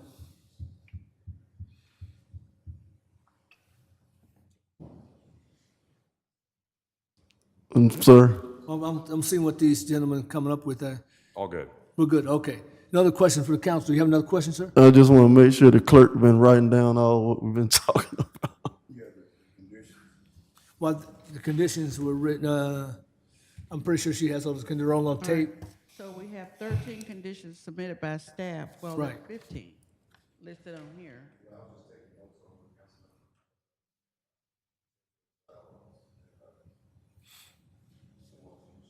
Okay, so what was submitted was 13, and then the 10-foot multi-use trail is added along with the multifamily gated is added. That's fine. And then the newly added 10% rental cap on the single-family homes and townhomes for a total of 16 conditions. Just to be clear, that the multi-use trail internal to the site will be on the spine road. It'll be on what? The spine road, the loop road through the middle of the property. So the big loop. Say it again. Let me see if I can show. We call this the spine road, the big loop through the middle of the property. Right, that's the spine road, and then there's another trail that runs through the wetlands, correct? Oh, right. So, well, this is the Reeves Creek extension right here. Right. Yeah.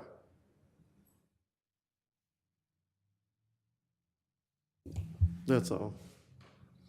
We good now? Yeah. Okay. So on that note, no other questions from council. Now we'll go to public hearing. So all of, anybody in favor of the development that wants to speak on my left side over here, if you want to speak. In the middle, my far right. Seeing none. Okay, anybody want to speak against this particular development on my left? Middle. Once again, my far right. So no comments for or against, so I'll close the public hearing. All right, council, need a motion to accept this rezoning case, please. Yes. You, Mr. Councilman, it's your district, you gonna make the motion? Yes, sir. I move to approve the request for rezoning for construction of a mixed-use residential development to include the 16 conditions as stated. Is there a second to the motion? Second. Okay, all in favor, please indicate. All- Comments. Excuse me? There's comments. For a second, and comments. Go ahead with your comments, sir. Ms. Holliday, can you document that I'm abstaining due to me not approving the land use? Right. Motion is made and second. All in favor, please indicate. All opposed? Abstain. So 302, the motion passed. Thank you, gentlemen. You're good. Anyway, new business. Council consideration approved the award to request for proposal RFP number 2023-007, Citywide Economic Development Strategic Plan to Blakely Advisory Group Incorporated for the development of a unified economic development vision plan to advance the interests of businesses and fuel economy and economic growth in the city for an estimated amount of $60,000. Funding sources, ARPA. Mr. Alance, please. Good evening, Mayor and Council. Kim Alonso, Economic Development Director. The city strategic plan calls on the Economic Development Department to create a unified economic development vision for the city. To that effect, we released a request for proposal in April to bring on a qualified firm to help us develop that strategic economic development vision. And in June, the RFP selection committee met and ranked KB Advisory Group the #1 firm. And this evening, you have in front of you an approval for the contract. The project will last about 6 to 7 months, and the price is $60,000, and the funding source is ARPA. The representatives from KB Advisory Group and Urban Pulse are here to answer any questions that you may have. Appreciate that, Mr. Lance. Council, any questions for Mr. Lance this time? Yes, sir. Yeah, go right ahead, please, Mr. Blunt.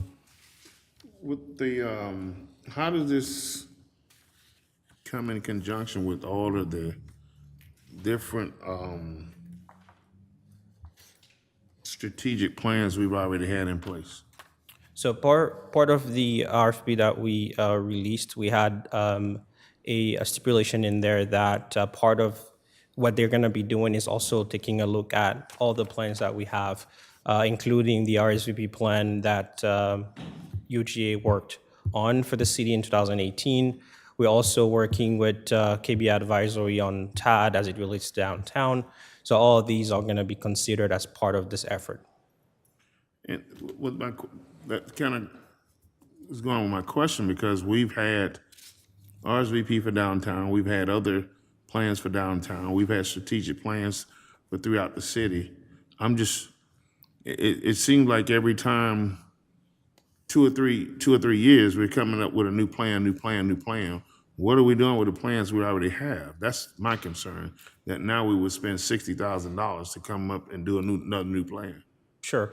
So as it relates to the RSVP plan specifically, that plan was developed in 2018, and it's been 5 years now, and a lot has happened in 5 years. So this particular plan will look at some of the demographics, what has changed. We'll have some market data as well that we'll be taking a look at. And the goal is to develop a unified vision for the city. We have partners that we work with, including the DDA and the Citywide Development Authority. This plan is really about bringing everybody on board, and together we can decide where we want to go and how we want to grow as a city from an economic development standpoint. And as a follow-up, that's what I mean, is that the RSVP plan was a template for what, and it's still viable to what we wanted for downtown. We've made moves and actually a lot of different fundings for different areas downtown. The alleyway, we've looked at what we're gonna do with Quack. We've set things in motion, and we have strategic plan. I'm just trying to figure out why the city continue to keep paying for these plans. My concern is more of implementing what we have. And then if we need to add to it or take from it, then that's what I strategically want us to do. But we keep getting a plan and nobody's playing the game. That's my concern. And we continue to spend thousands and thousands of dollars. If I may, the RSVP plan is specific to downtown. This particular plan is for the entire city. And it is my understanding that we've never had a citywide economic development strategic plan. So that particular plan will accomplish that. How does that coordinate? Then we have the comp plan done throughout the city, strategic comp plan done throughout the city. We've had that done before. So the comprehensive plan, my understanding, has an economic development component. However, it's not as detailed. So the economic development strategic plan is really the how and the timeline as to when we're going to accomplish certain goals. What's in the comprehensive plan are basically overarching goals for the city from an economic development standpoint. It addresses transportation, it addresses community development, but this is going to be specific to economic development and how we're going to get to some of the goals that we decide together. So when we hire our economic development director, those are some of the things for what we have in place, I'd like to see you tell us. And it's gonna cost us $60,000 for somebody to tell us how we get to these goals that we already have in place? Fred wants to. Stand by. If Mr. Ball, okay, Mr. Gardner's coming forward. And I want Blakely to come on up. Good evening, Mayor and Council. Councilmember Blunt, specifically as Mr. Alon said, your comprehensive plan is a 20-year overarching document, is not very detailed. Your citywide economic development plan will incorporate what we've done downtown, but it's going to look at the city overall as a whole, which is a bigger lift than just doing the downtown. And to ask for the economic development director to do that job, there's an opportunity lost. The time it takes for him to do that document for the citywide, he could be focusing his time elsewhere, which is more advantageous than to have him sit down trying to do a economic development plan. I could speak to that as a planner. That is a total waste of his time doing that. That's why you have consultants to come on board and bring that expertise in specific areas around economic development that they can bring to bear and help us. That's why they're there. Thank you. Let's stand by, Mr. Gardner, just in case. I know we'll eventually get to the Blakely Corporation, the rep, but you have something, Ms.? I want the Blakely Okay, all Corporation right. to come up so I can ask some questions Okay. for everybody, actually. I don't care who answers them, but. Hi. Good evening, Mayor and Council. I'm Jeff Koski, President of KB Advisory Group. We've been pleased to work with the city on the tax allocation district recently. All right, thank you. Can you explain to me what exactly will this strategic plan do? What are the components of this? What the steps, the process, and what you're going after? Sure. If you think about it in its simplest terms, there's really two sides of this. One is a plan to attract new jobs into the city. The other is to keep the jobs in the city. And it's really that simple. I mean, we've got a detailed plan that we'll be working through, but that's at its highest level to attract new jobs and to keep new jobs in the city of Stockbridge, which then, of course, leads to lots of a virtuous cycle when you're adding new jobs, because you've got additional folks spending money in the city, you've got additional property taxes to collect, and therefore the economy of the city is able to grow and kind of induce additional economic activity throughout the city. And so having a plan in place to systematically achieve that economic growth is what this is all about. And so it comes back to attracting jobs and keeping jobs. So when you say have a plan in place, are you talking about a plan to recruit or a plan more so to determine what specific type of retail or development or workforce should be in a particular area, or a little bit of both? What are you All of the exactly doing? above, absolutely all of the above. Part of the research, the first phase of it, is really to dig into the economic data and to understand where your strengths are from an economic standpoint, and to be able to lean into the strengths in your economy, so that therefore jobs in a certain sector of the economy like to congregate around other jobs of that sector. And so we'll be looking at what sectors of the economy does Stockbridge sort of have an advantage on, and we'll be looking to sort of lean into that, if you will, number one. Number two is really, again, as you said, workforce, right? And so workforce is strategies to really advance the workforce, and that really helps with business retention, keeping the businesses here. If they know they have a strong workforce, that will help. And then, of course, the other side you mentioned is retail. That's also part of this, is to really understand sort of it's not a detailed retail study, but it is, we know, of course, the retail is part of the economy. So to understand the supply and demand of retail, and to understand where you may be underserved, either in locations throughout the city or types of retail. And what would become of this? Would you be the one that would draft the availability of land and locations that are available, or is that? Yeah, that's all part of it as the strategy develops, and you all will have a chance to be part of this. We will be having extensive stakeholder meetings. We want to be able to meet with each and every one of you to get your opinions and your thoughts.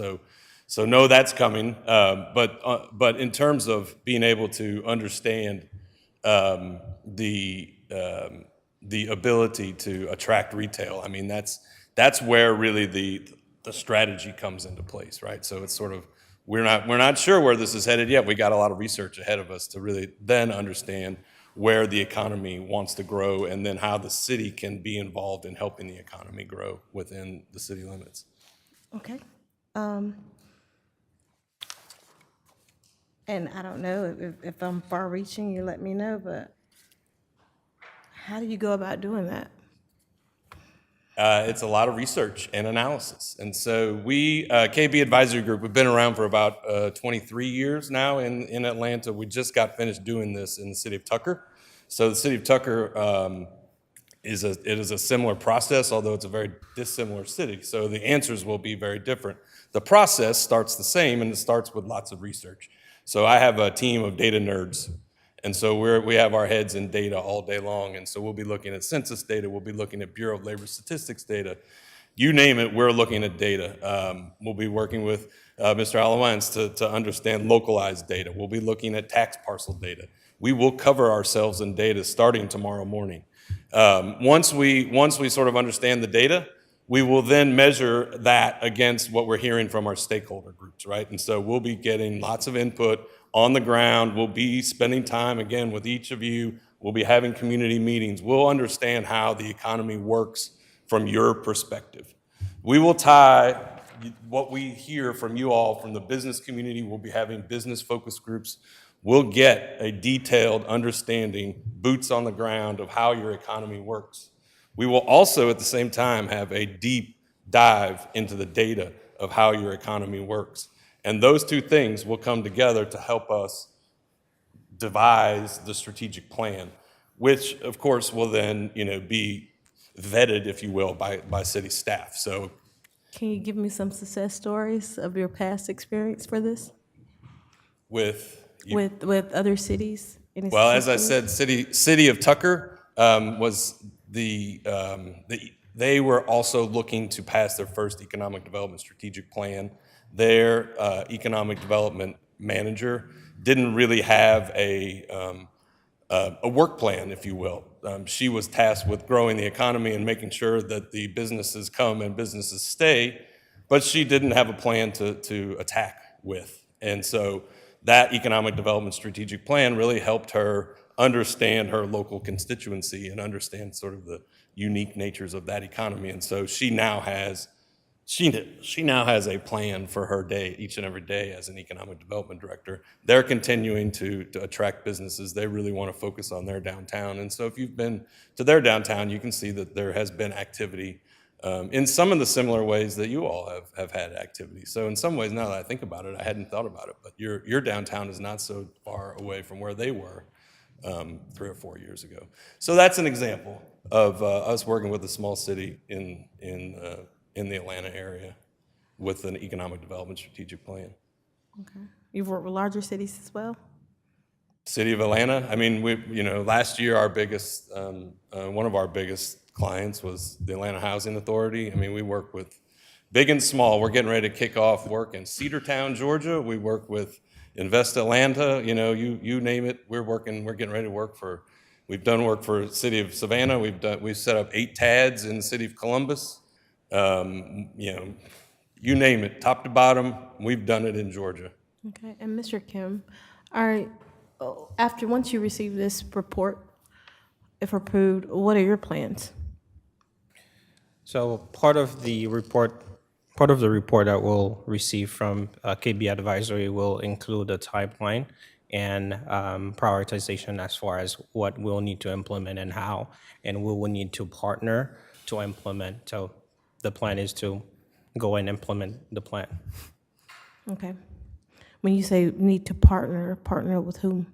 So again, part of one of the reasons why we're doing this is because we have so many wonderful partners that we have the Citywide Development Authority, we have the Downtown Development Authority, we have the Main Street Program. We have so many wonderful partners, and they all play a vital role in what we do in economic development. So part of it is to try to figure out, this is the strategy, we should be doing it, was more not qualified, but apt to do it, and then partner with them to make it happen. Okay. So you're looking at what particularly would be good to go in Stockbridge where and locations, and then partner with other authorities, entities, including within our city and within our county, to work together to try to figure out, to recruit or what? What exactly when you say that? So the recruitment and the business development is just one component of the plan. As Jeff mentioned, workforce development is also a part of it.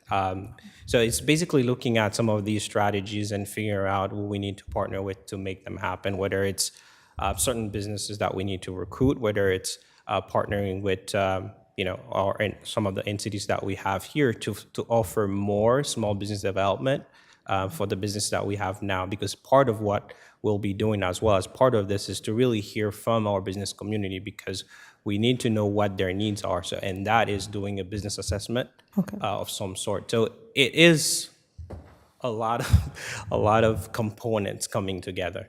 Okay, thank you. Ms. Alexander. Certainly Columbus is a shining star.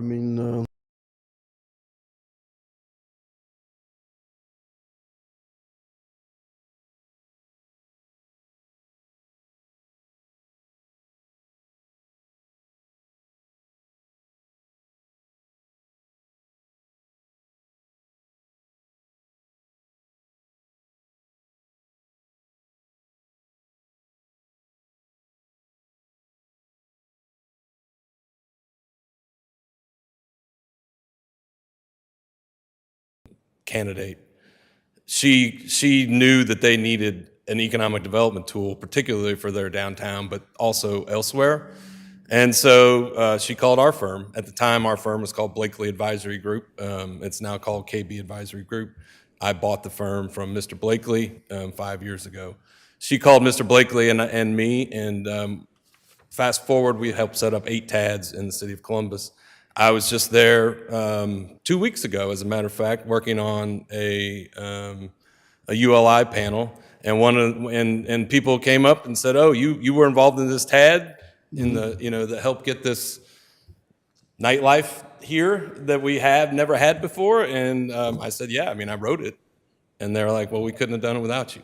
Now, I wasn't planning on making that presentation tonight, but you asked, and they said we couldn't have done it without you. So I can't promise that you're going to have the kind of success. You don't have a river with whitewater rapids coming by, so you may not get what Columbus is getting. It's a much bigger city, but you have your own assets. You have your own downtown. You have your own history. You have your own future that you're built.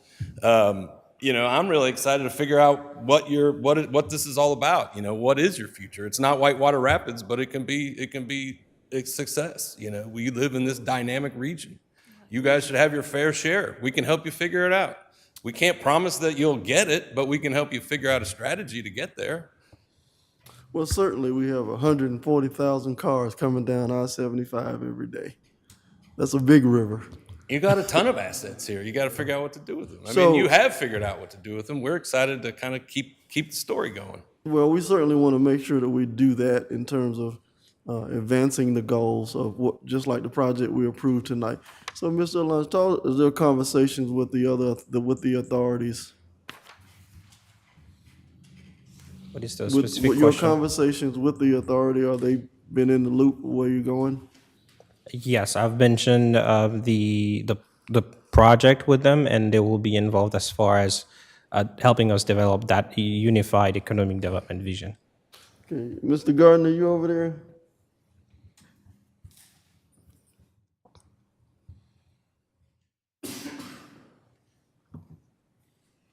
Is this what we need to be successful in this city moving forward?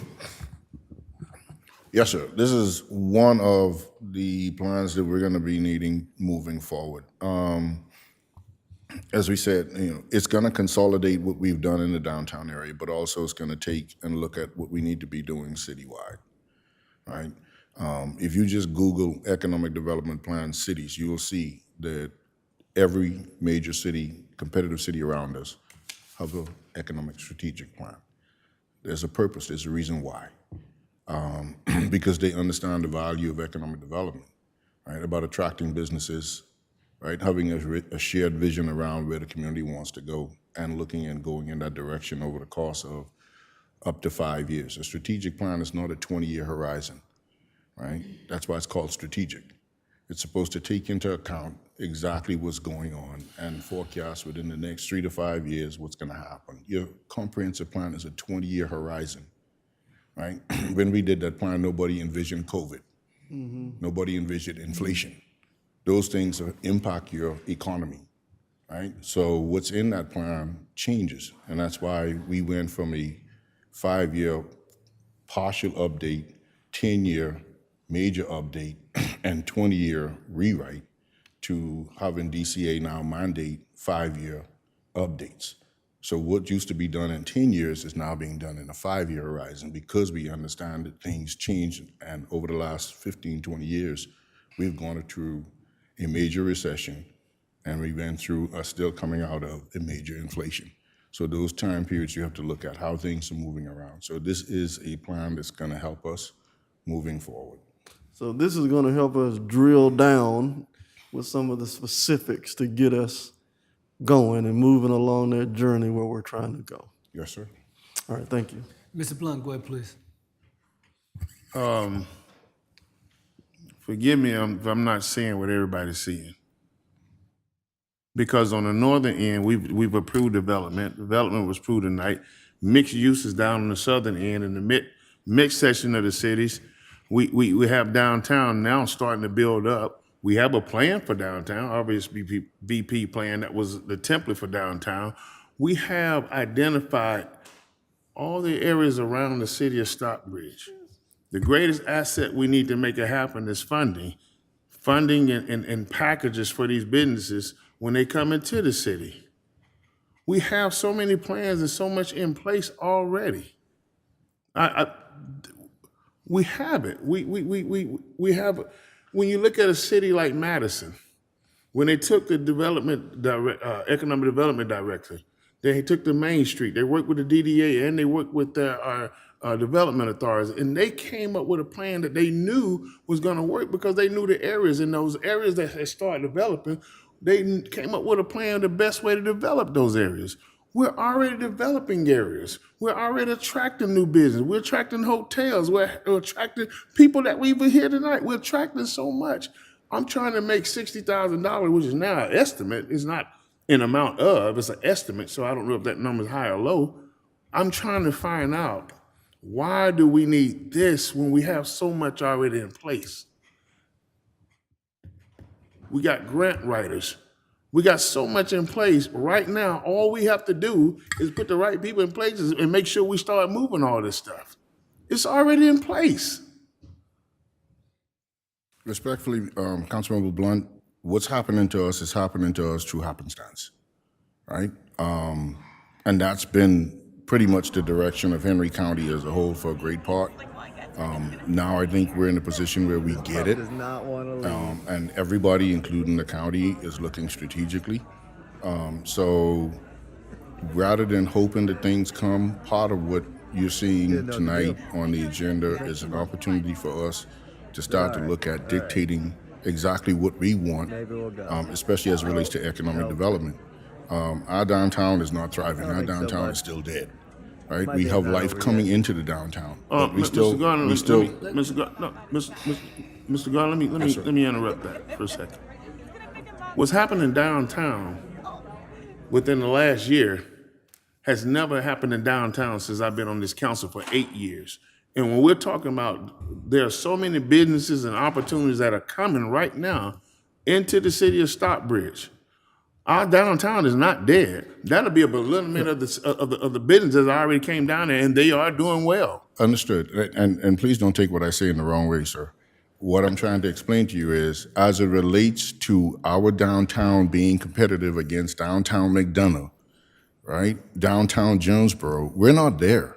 We still have a ways to go. One of the biggest missing components we have in our downtown is the lack of additional retail opportunity spaces, housing opportunity spaces. They are not here. That's why we went through the process of doing the TAD, right? Which requires us to work collaboratively, not just with us, but with Henry County and Henry County Board of Education, right? As part of making what we vision in those documents palatable to a developer who will come in with the understanding that, yes, we're bringing this tool to make it happen. As it relates to other areas of the city, as we annex, we talked about the 80 acres that wasn't included in this, and the recent rezoning that you see up here on the chart. There is no plan for that property. It's zoned commercial, right? That property is in the city. It's been in the city. But part of this is being able to focus and say exactly what do we think we need to can go in that area based on what is the area-specific demographics, usually a 5-mile driving radius or a 5-mile distance requirement that could come into that area. What is that income in that area? Because that's what's going to drive that. That's what people are going to look at when they decide whether or not they're going to bring a major retail place there, another shop, right? This can compete against the Walmart that's there right now. That's what it's going to take. Right now, that property, like I said, is zone commercial. But if we can actually plan and put a recruitment program in place, as what you see on this agenda, we drive the narrative. We don't let the developers drive the narrative. We're doing some things, but we're doing things without that economic plan or that economic vision in front of us, right? Let me say this. Let me Yes, say sir. this, please, sir. You got a problem with me speaking? No, sir, I said, Yeah, but you have to be careful and cautious the demeanor we're putting out sir, I front. just stepped back from the podium so I could hear what you have to say. When we talk about downtown, we talk about the TAD. When we talk about development, the development that we have on the table right now is getting Georgia Power to put lines under the ground because we cannot do the development we want with where they are now. When we talk about development, we talk about so much that needs to be done that we know what needs to be done without me putting it on the table. So the strategic plan that we already know we need to do is go ahead and do it. We know we need the alleyway. We know we need that TAD to come through and what we're going to do in that area. We know about the development that's going on over there off of Jodico. We know so much right now that we need to put the plan in place to make it. We know we need a quiet crossing. There's so much that we do know. And for me, I don't need someone else telling me what else we need to know. That's all I'm saying. Yes, for sir. $60,000, for an estimate of $60,000. Yes, sir. Ms. Gant, go ahead, please. Can you tell me where the financials are coming with this from? First, before I make my next comment. The funds? Yeah, the funds. ARPA. ARPA. Yes. Okay. So the funds are coming from ARPA. And Councilman Blunt, I respectfully disagree because this is about the entire city of Stockbridge. And no, I don't have a specific plan in place for Highway 138 off of exit 228, even though we know that prior to me becoming the district rep, apartment complexes are now approved to be built there with townhomes, even if I disagreed. But there are other components in that area that aren't planned out, and I would be doing my community a disservice by just letting anything just come. I would prefer to kind of work on, oh man, there's no Starbucks in that area. We really need one. Let's try to get one. And that way more hotels who are saying, hey, we need a Starbucks in this area, maybe we can go after that particular thing. And that's just an example. But I'm more concerned, I like the data analysis, I like putting all the parcels together. All those things do take a lot of time. You're absolutely correct, Councilman Blunt. The RSVP is there. We have a plan on that. We're starting to implement certain things. The alleyway, that's our downtown. But we don't have a plan for going to Peach Road, Jodico Road, besides Jodico, bridges of Jodico. Other than that, we don't have a plan for those areas that we've annexed in and those areas that are already zoned commercial. They're just zoned commercial. And we could do ourselves a disservice by saying, oh, they're zoned commercial, industrial, and oops, a warehouse came. We didn't want that. Instead of trying to come up with a plan to put specific things that would go well in those particular communities. So I'm not, especially when this is ARPA funds, and it's something that we definitely need for the community as a whole, not just our downtown. I'm pretty sure they will look at the RSVP plan, and it was strategic. I'm sure they're gonna add those components that are already put in place, the master trail plans, and everything else will be put in place and made neat and all together so that we can kind of strategically go after particular things that we want for our city. Okay, good deal. Any other comments from the council? Okay. On that note, I need a motion to accept this proposal. Mayor, I'd like to go ahead and make a motion to approve of the strategic plan as recommended by the city manager. This is something we definitely need. Is there a second? I second. And Ms. Nance, second. All in favor, please indicate. All opposed? 4-1. It passes. Thank you very much, Mr. you, Mayor. Lawrence. Item number 11, we pass it on to the next meeting, which will be July 25th, so we'll go to number 12. 12 is council consideration to approve the agreement with the Henry County Development Authority, along with the county and the cities of Locust Grove, Medina, Stockbridge, to hire retail strategies recruitment to work toward a solicitation, development, and expansion of retail businesses in Henry County that will expand commerce, create employment, enhance tax revenue, and improve the quality of life in each city and entire county, presented by Mr. Gardner in this case. Sir, please. Once again, good night, council members, mayor. Tonight, we have a proposal before you. The process started, I think, back in 2020, 2021 timeframe, when we were pretty much under the Henry County Development Authority. The goal behind the retail strategies component was to look at and have a firm that would help the county as a whole, but specifically as well as its cities, jurisdictions, along recruitment of businesses coming into the city. We just talked about having that economic development vision, but part of what these guys do is when we're at ICA's, make sure I say that, International Shopping Centers group, that when we're there, whether it's in Vegas or the regional one, whether we could attend or not, they're there on our behalf. This entity would be that entity that would take that vision that we see, that we produce out of our planning documents, and hopefully to that unified strategic and economic development plan, and help Mr. Alon's drive towards exactly what we want. And how does our data within our specific areas around the city able to attract who and to this community?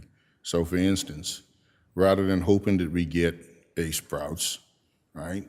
Where's the best place if we wanted to and looked at our plan, where can we get a Mercedes-Benz dealership that's looking to expand?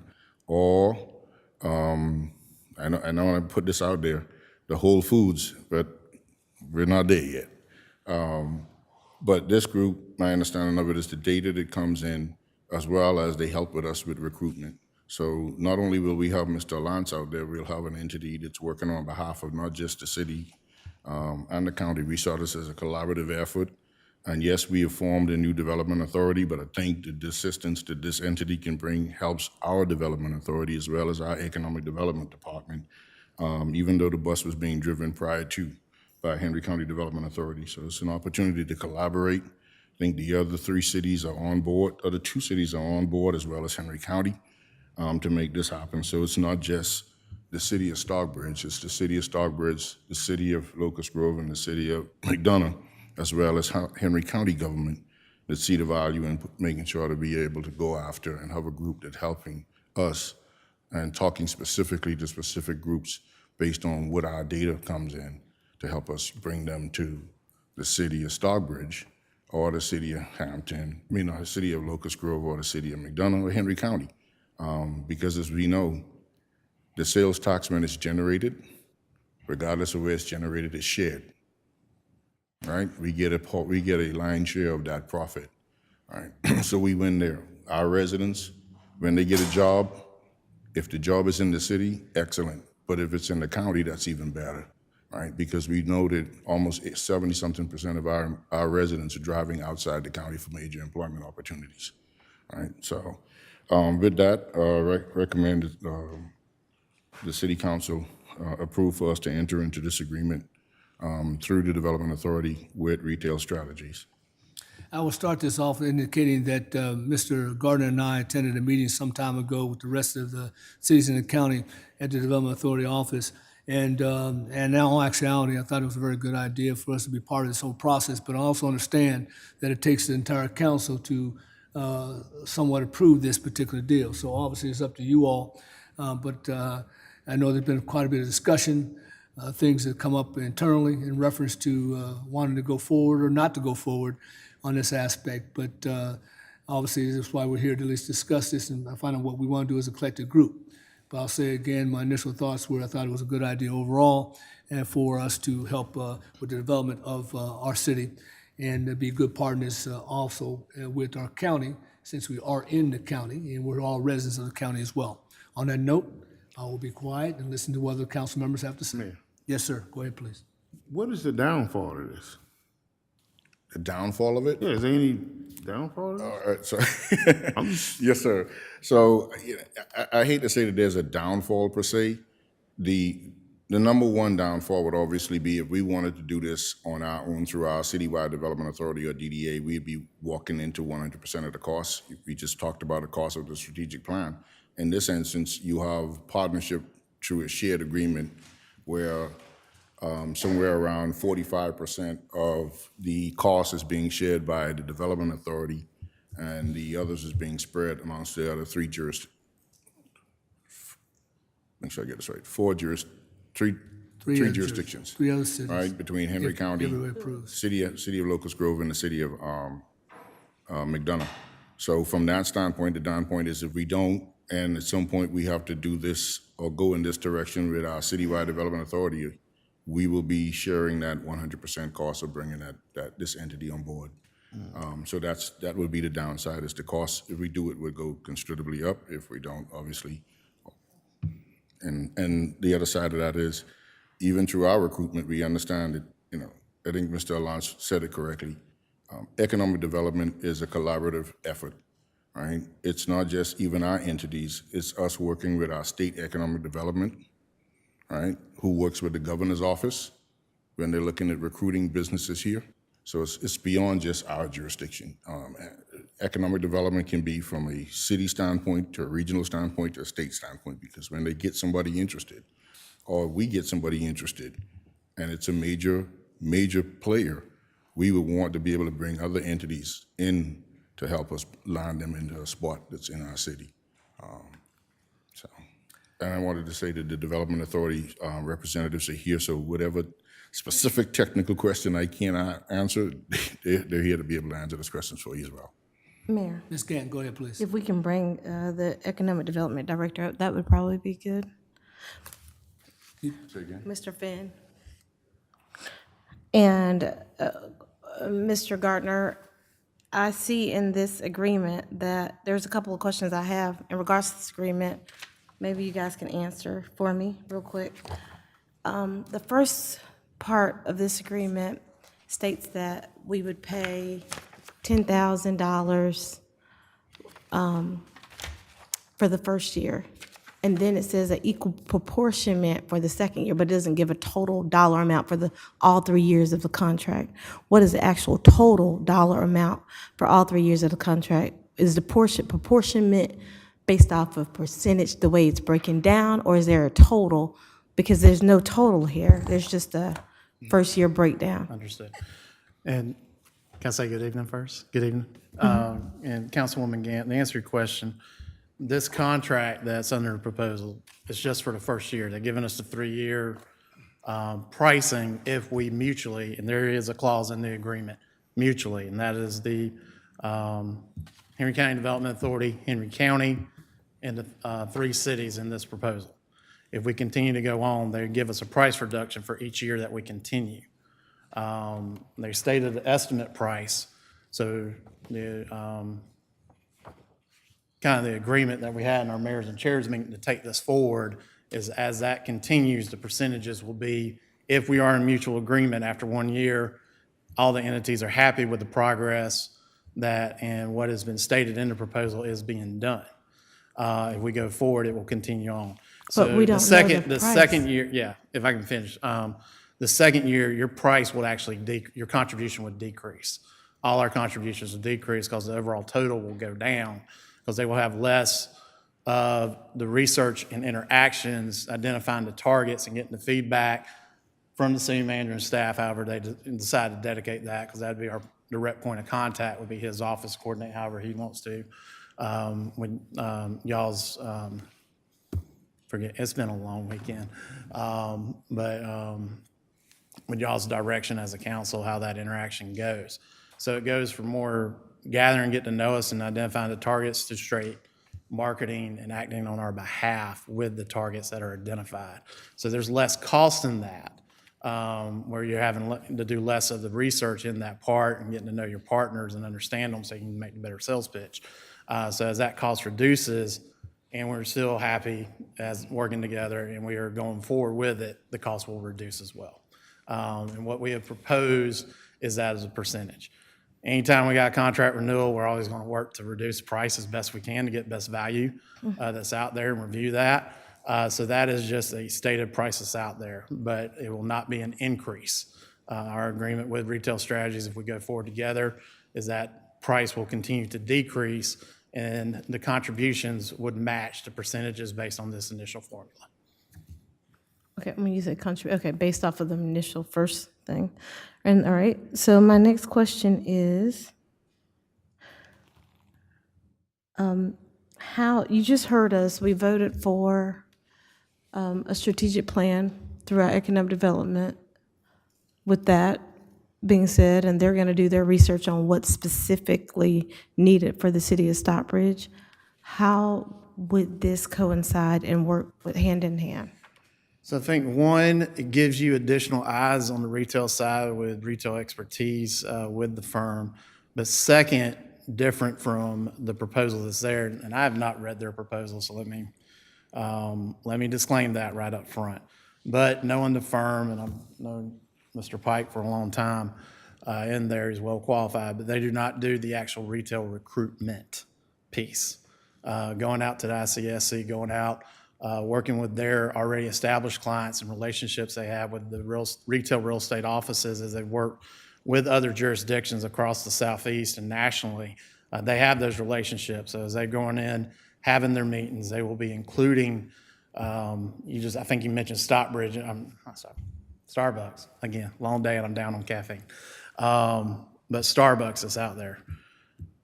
They will understand where in Stockbridge right now that your zoning is going to say, and as you identify other areas, that complements and helps promote more targets for them. So when you say, okay, that's your target, we want it on 138, they're going and making the pitch that's out there. But they also have a trusted relationship, and they can get indoors. That's tougher for myself or Kim or anybody else, Fred, anybody else out there, because they already have established relationships and a successful record with those retailers that we're looking for. They can also advise us with those that this community may identify why you're not there yet. What are those steps to go forward? And I think that's part of the feedback as well, too, that they can provide, because they actually work with the clients that are the targets. Well, and so I appreciate your answers to that. Now the questions are about to get a little bit harder. Okay. All right? Just a little bit. This is a collaboration effort, and it looks like in our contract, in the agreement, it says that you have exclusive, on clause number 2, I believe, you have exclusive control. And we also have a chair of a development authority here in the city. How will you collaborate with our chair here, our development authority, citywide development authority, if you are exclusive, explain to me what actually So takes what place. that clause is to make sure we are the entity that holds retail strategies accountable, that they are performing to the guidance of what our investors are looking for per this agreement. We're making sure the meetings are happening. So when the meetings are coming, my communication, and pretty much every time, I think Mr. Gardner can attest, goes through the city manager's office. How he distributes and allocates that is that, he's going to direct that on that end. But that has been our established line of communication. That is what we're doing with Locust Grove. That is what we're going to do with McDonough. That is what we're going to do with the county. Has McDonough approved this yet? What's that? Has the city of McDonough approved this yet? The city of McDonough does have it on their agenda on the 17th. The mayor has expressed that she is in favor of the proposal. Okay. And in regards to passing down information, because we have a city development authority, my biggest concern is that at times we've had somewhat of a, and it's pretty much public, strained relationships with the county. Although you are a separate entity, the development authority is a separate entity.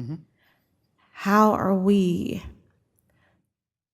to determine, we want a specific retail? How do you go about marketing to represent Stockbridge, and we know that it's being fair? Where, for instance, there was an incident that we've received notice of down at the state of the county address, where we had some developers and some guests on behalf of our city development authority. And one of the developers or someone mentioned that you approached them and stated that they're not the real entity, that they don't have any authority, that they're not constitutional, that you're the constitutional. And basically, that was one incident. Or the second incident where we've received information that you evidently notified the regional marketing director, who was going to come down here and just simply brief and educate our economic downtown development, our development authority, just to educate. And at some point, they sent an email and canceled, saying that apparently there's some strains between the city and the county authorities.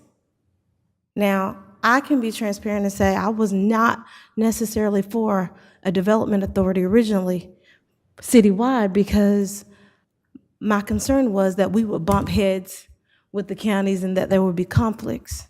But there's also an understanding, the way I run things is, once something's approved, whether I agree with it or disagree with it, if the vote goes through, then I support the best way I can.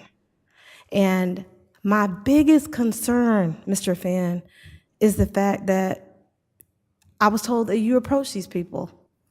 And if that is the case, how can I trust you to approach people on our behalf in the city, for the city, at some other time, when we should all be working together?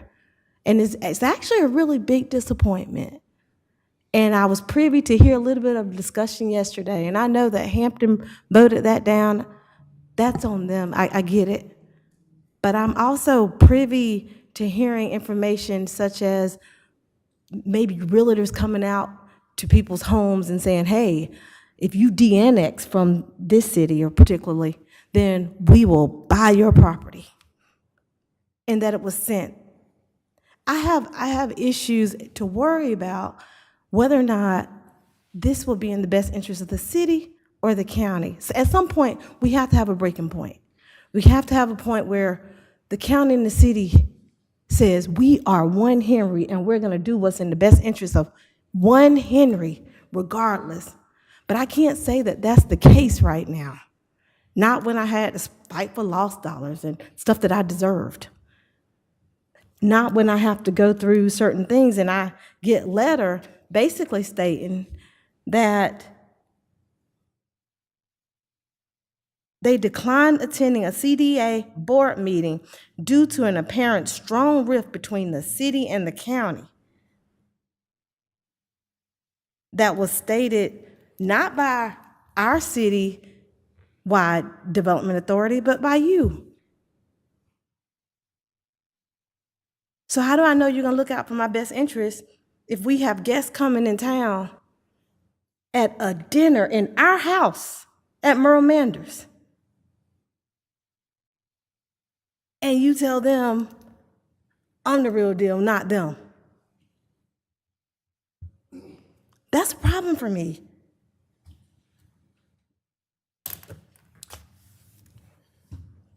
Okay. Well, I'll say this on a few matters. Number one, we've been attacked by members of this council on social media. I'll go there. Did we complain publicly? No, we didn't. We continue to do our job. Our job is countywide. We've disagreed with our county commission before. We've been here for Stockbridge before, over the years. We come in and help get y'all out of a mess years ago, and then we used our tools to make sure we got things back in line for you, number one. Number two, we brought businesses here. We brought in Hegla recently in a few years. But we go and we show up, we try to support, and there's no acknowledgement of the work, and I did not do that. That was my predecessor on that one. I was about to say, Full that credit. wasn't you, that was your predecessor. Full credit. Right. Full credit there. And we've continued to support them and encourage them to grow and expand. We continue to do that to this day. We were just before this council in December. I think it was December. Maybe it was November. It's been a while. But part of when we recently had, I think our last time that we were together, our boards, the City Council and our Development Authority Board, you said you want to hire tech jobs. We came back, gave your staff feedback on that, things that needed to be done. We understood what your pain points were as well too, and advised and gave you technical assistance on that as well too. So with that being said, I think we've delivered. If we did not want to partner, why are we here? That's part of that. And I'll say, as well too, I know that there are some entities. Can you answer the question in regards to the incidents that took place recently? That didn't sound like a partnership. That sounded like a downer. And that's unfortunate because I looked up to you as being a team player. But to come to our Merle Manders and there can Councilwoman tell our guests, Councilwoman, developers who came on our behalf. Mayor, point of order. Mayor, point of order. What's your point of order, sir? My point of order is, we have something in front of us. And if there's some personal feelings or stuff that need to be had out, that needs to be done behind closed doors. Thank you. We have an agenda in front of us, and I said that before. Mm-hmm. We need to stick to the agenda. What he said, she said, and however it went down, deal with that behind closed doors, but I expect you, Mayor, to conduct a meeting pertaining to the agenda. I appreciate that. Mr. Fan, respond to the last commitment. Yes, I'll respond to that, because anyone can say anything at any time. I mean, you got to prove, beyond the burden of proof, number one. And I think also as well, too, we are currently working to try to bring the businesses into the county. There are sites that are in Stockbridge. I think, we talked last week? And we're trying to figure out a solution for one. That'd be a big investment into this county, something that this council decided. If there was that much animosity and that much cutting the knees and whatnot, we have stayed focused despite attacks left and right for years, even from some of our own county commissioners, continuing to go forward, have stood up to help put a unified message in this county, showing that we're trying to work together, even though there hasn't been. And to the point as well, too, when y'all were in a very tough splosh negotiation, that mayors and chairs group wanted the council to meet. We came together and said, no, we're going to get focused on this issue, on this project, because this is what we all want. And we're carrying it forward that's out there. So there's accountability. Your city manager's gonna hold accountable, because we don't want this to be a one-year contract and gone. We need a unified front, because that's what the outside market wants to see. And, other things, personalities, et cetera, that's out there, as well too. I mean, there's some that we flat out disagree. One of them I'm talking about recently. We ended that discussion shaking hands. And we said to each other, she addressed me on something personal. Please let me finish. We shook hands. I said, whenever. You want to sit down, we'll sit down. Tell me when. When that. So I've delivered for this county personally. We're going to announce this week $1 billion in the last 12 months in our FY investment. We don't care where it goes. It's where real estate determines where it goes. Y'all want a CID? We're about to approve the first CID in this county to go active. We partnered with the city of Locust Grove. We did it in under a year out there. When Mr. Peterson was in the previous seat before Mr. Alliance, every time, hey, come tag along with me to this thing. Because I knew that was a target, certain areas, or you need to go to this, I can't go. This is your target market. Even when stuff was flying at us, left and right, and we got screenshots, we got print. We know about other things that have been said that haven't been out there. We are the ones that said, when there was an unfortunate situation, we tried to make the best of it between our entities. We said, let's get it here, and part of the sales pitch to get approval was we at least get something going on Jodico interchange with 200 jobs and daytime traffic. I am constantly, with the city administrator in communications, how can we help? And he's asked for some help on some things. Are they publicly sexy? No. But I'll pick up the phone and call if I've got the contact. Say, here's who you need to call. They're expecting your call. So y'all are our responsibility as well. And I think our authority for years has proven district lines don't matter, municipal, unincorporated, that's just really a zoning and services issue.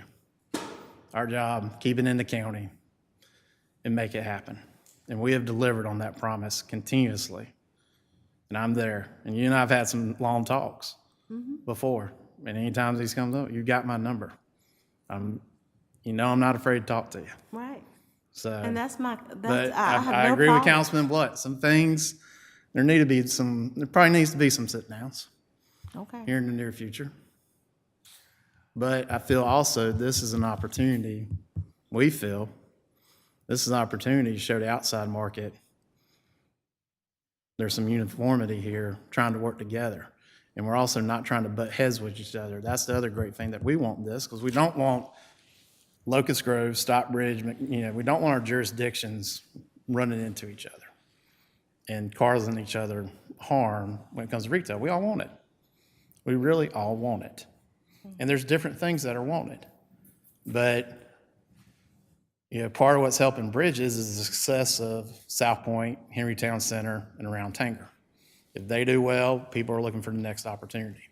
That's in there. There's available land. And we're the ones that push it. And there's successes. We're going to wait for the company to say it, but we're involved early on in that. I have a former board member who can attest to it, that we assisted with that retailer, just making the case. And our statement to them, we don't care where you go, as long as you go within the boundaries of this county. We don't care. Just locate. But how can we convince you that this is the spot? That's what we've done. We continue to do it, and the results are in our record, and will continue to be. All right, any further questions from the council? Yes. Go ahead, Mr. Alexander. Let me just say this. There's a trust issue here, and it's deep. And that's kind of what the real issue is that, we talk about a lot of numbers. You say there was $1 billion in development. How much of that $1 billion came to Stockbridge? Into that, probably about, I gotta go back and look. There were about two of the, hold on, let me. This year, right? Physical year.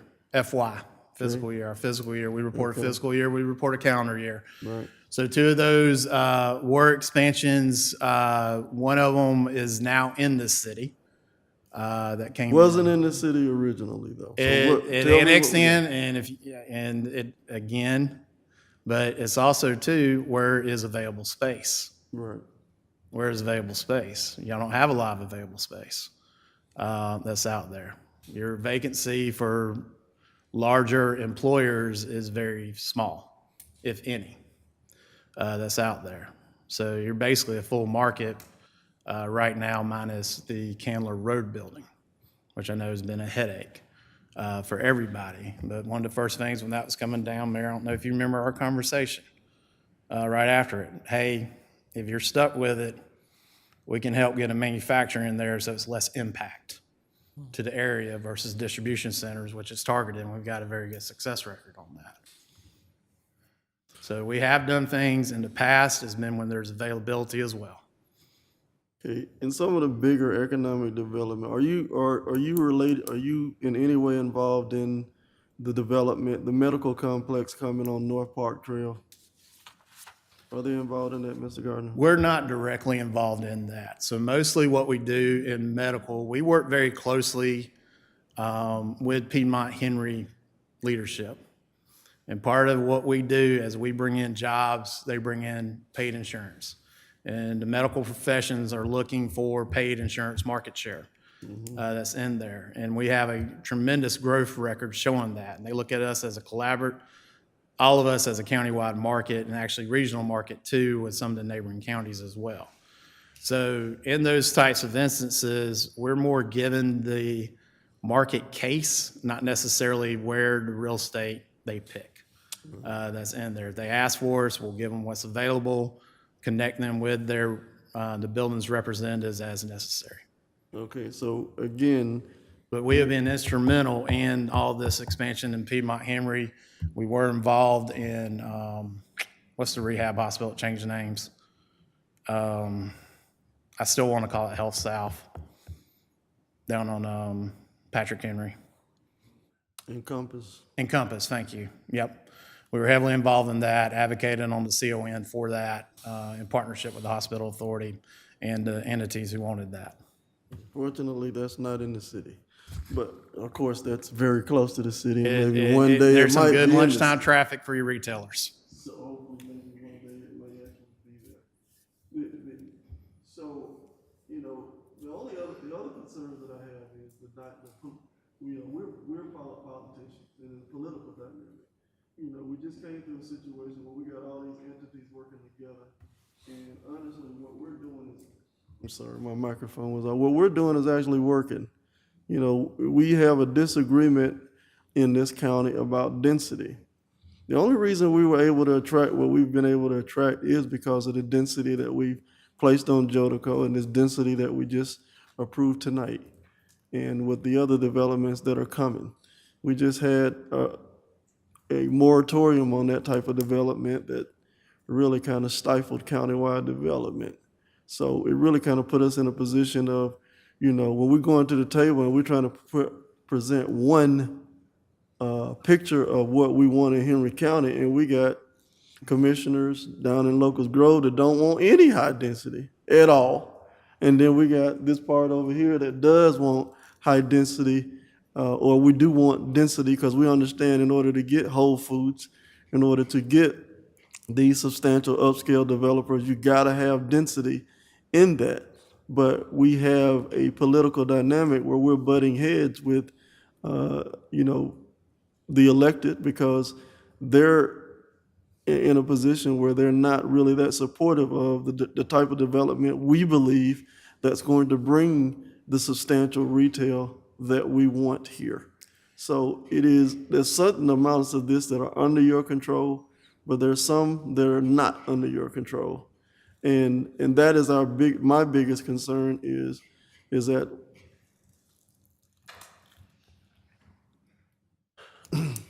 your bosses, which technically are, I guess, or you're a separate entity, but at the same time, they appoint your members. And we've seen members removed from the board politically at different states of time because the commissioner decided they wanted somebody else. And that dynamic cannot be ignored. And we do have our own citywide development authority here now. So what would their role be in this proposal? So this proposal is bringing the firm in to work for us, identify targets with the jurisdictions, and go out and recruit collectively. That is in that. How their interaction with the city to identify the targets based on that is up to the city manager and council within internal goals that are in there. Our job is to make sure that they are communicating on a regular basis with the city manager, and as that is established and evolves in that part. So that's where that communication and goals go and lie. Okay, As to your other statement, I do want to address that as well too. We have a lot of independence, but our goals and our board has been very adamant that we have a countywide mission. You have 2 city residents on our board. One is the chairman of the board. He also chairs your Public Facilities Authority board. That's out there. So there are folks who want, on our board, who want this to happen, to work collectively in that regard. That's in there. The planning and zoning decisions are made by the jurisdictions. That has given us guidance on when opportunities come, where can we put them?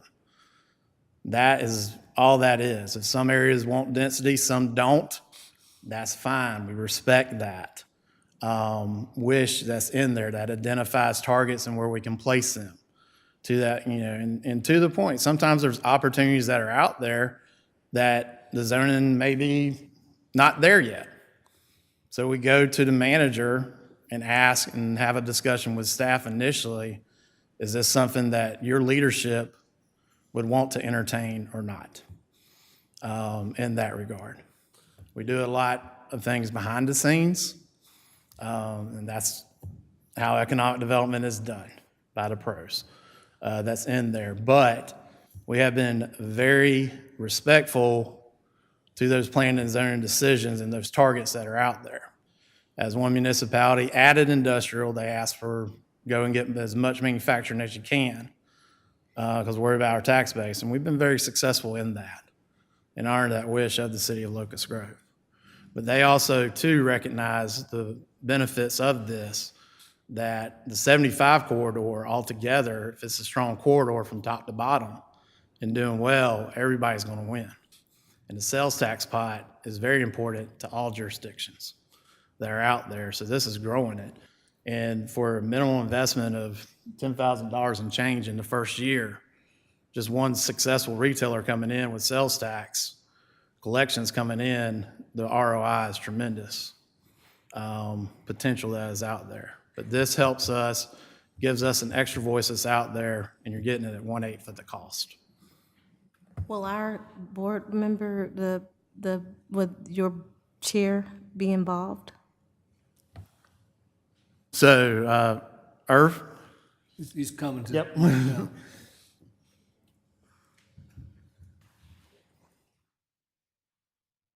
Irv Culpepper, Chair of the Development Authority and the Public Facilities Authority. Yes, sir.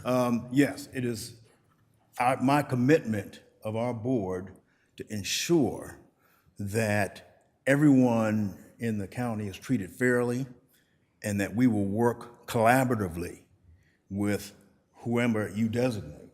We have been working with Fred, and he is essentially the point on this project, but it's our intent to work collaboratively with everyone, all the cities.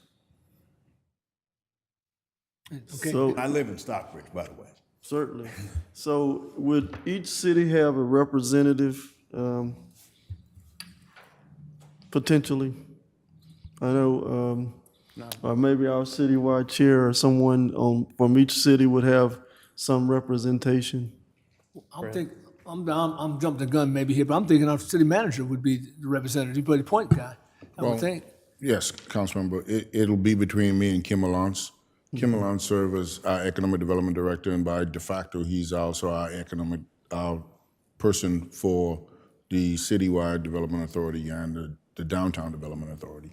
So whatever information comes to me goes to him, or I designate him as that person because I've got so much other stuff The issue going is on. who's sitting in that room when the decisions and the communications are being made to this entity. It'll be me and Kim. I'm saying you're getting the information from the development authority. Who's in the room having the meeting to initially, besides Mr. Josh?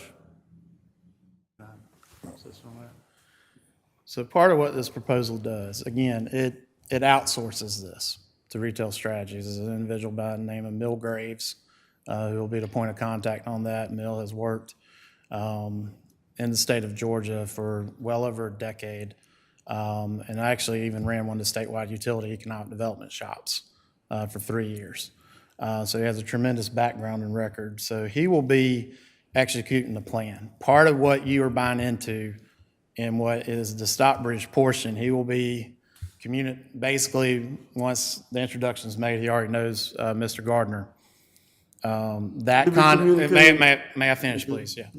So it will go to Mr. Gardner initially. And part of, as this is developed, because there is a legislative action and a financial action, that's where the managers have been heavy in that regard, because that is what the mayor, the leaderships of the agencies who got together to propose this agreed on as well too, in that. So as this is going, that is designated. If Mr. Gardner designates Mr. Alliance to take point on that, that is the communication there between him and the consultant.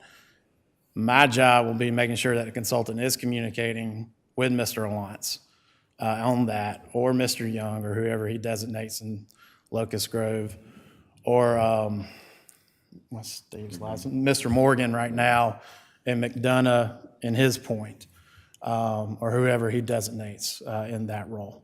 So that's how it will go. They would be communicating directly with the city staff as that is designated by their manager. And that manager is probably going to be getting guidance from his council on that direction. So our role is mainly just to make sure that the contract is being held up, that the information and communication is going, that the targets are identified, and the contract in progress is being executed. We will probably be the designee for the unincorporated portion, probably Locust Grove as well too. And we're not sure on McDonough yet which way they want to go with it as well. And we're happy to do what we need to do on our end to make that happen. But our primary role is to make sure that this is enforced and that what is in the contract is being met. But it's also gathering, getting feedback from the participants as well too, that they're satisfied with this, so that we can continue to move forward. And if we're not satisfied with it, we won't move forward in that. Any other questions from the council? We're good? All right, so if no other questions, I need a motion to accept this proposal. So move with Mr. Blunt. Okay, is there a second? Ms. Barber, second that. All in favor, please indicate. Favor of the motion. Okay, you good, Mr. Thomas? Well, let me say this. Let Mr. Thomas finish before he goes, Mr. Hassan. Go ahead. The problem that I have is the lingering resentment, I guess, if you will. And I started to motion that we defer until some of this could be sort of worked out. And I don't know if it was worked out, and I don't know. But I still feel that there's something that's going to prevent us from having that kind of relationship, that we're all trying to go in the right direction for the city of Stockbridge and for the county. So that's why I'm just a little reluctant about going for it, because I just think that some conversations still need to happen, and I'm going to agree with maybe not in a public forum like this, but I think something needs to happen. A better understanding, because I was just reading here the scope of service from C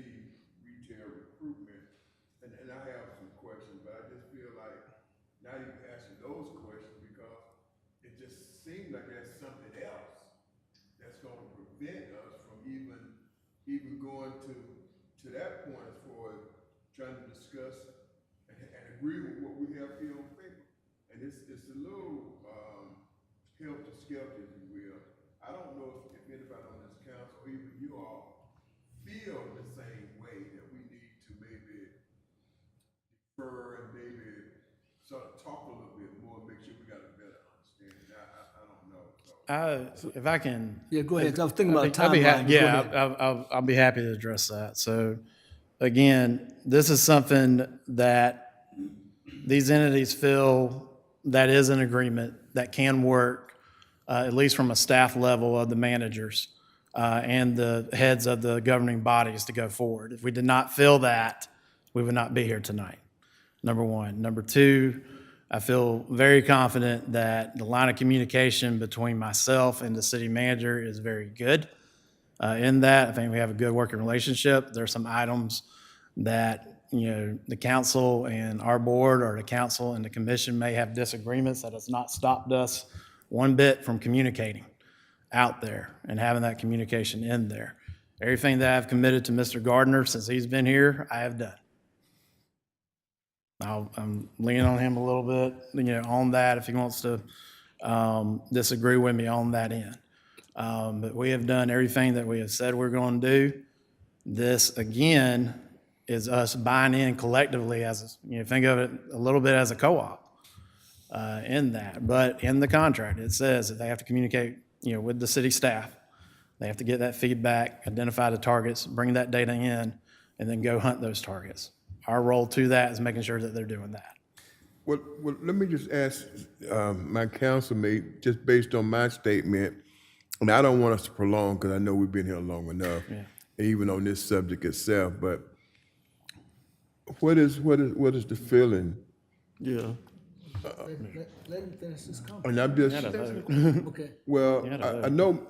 Let me ask it this way. I know Mr. Blunt made the motion, but I'm sort of looking further down just to see, because something like this, it should be unanimous, I think. I agree. And then this is sort of what I'm feeling. And I don't want to really say no, I don't want to say yes, and I don't want to abstain. So originally, when this came to me, I thought this was good. And then a lot of the other stuff came to me that I didn't really know about. And it did disturb me, to be honest with you. And I'm not saying it's true or false, but just the fact that it persists and it's there, I just don't know. And I hear you, you and Mr. Gardner have a working relationship, but I still want to feel that this council is in this as well as, the other citizens. And I'm not getting that from my councilmates, just to be honest with you. So, but I see some folk down on the end want to respond to that. Stand by so for I'd me. like to hear from. I'm sorry. We'll head Go that ahead, way. Mayor. Mr. Blunt, go ahead. I'm sorry. Mr. Blunt. One of the things that we as a council need to do is look at what's the benefits of what we vote for. What's the benefits is that going to bring to the city?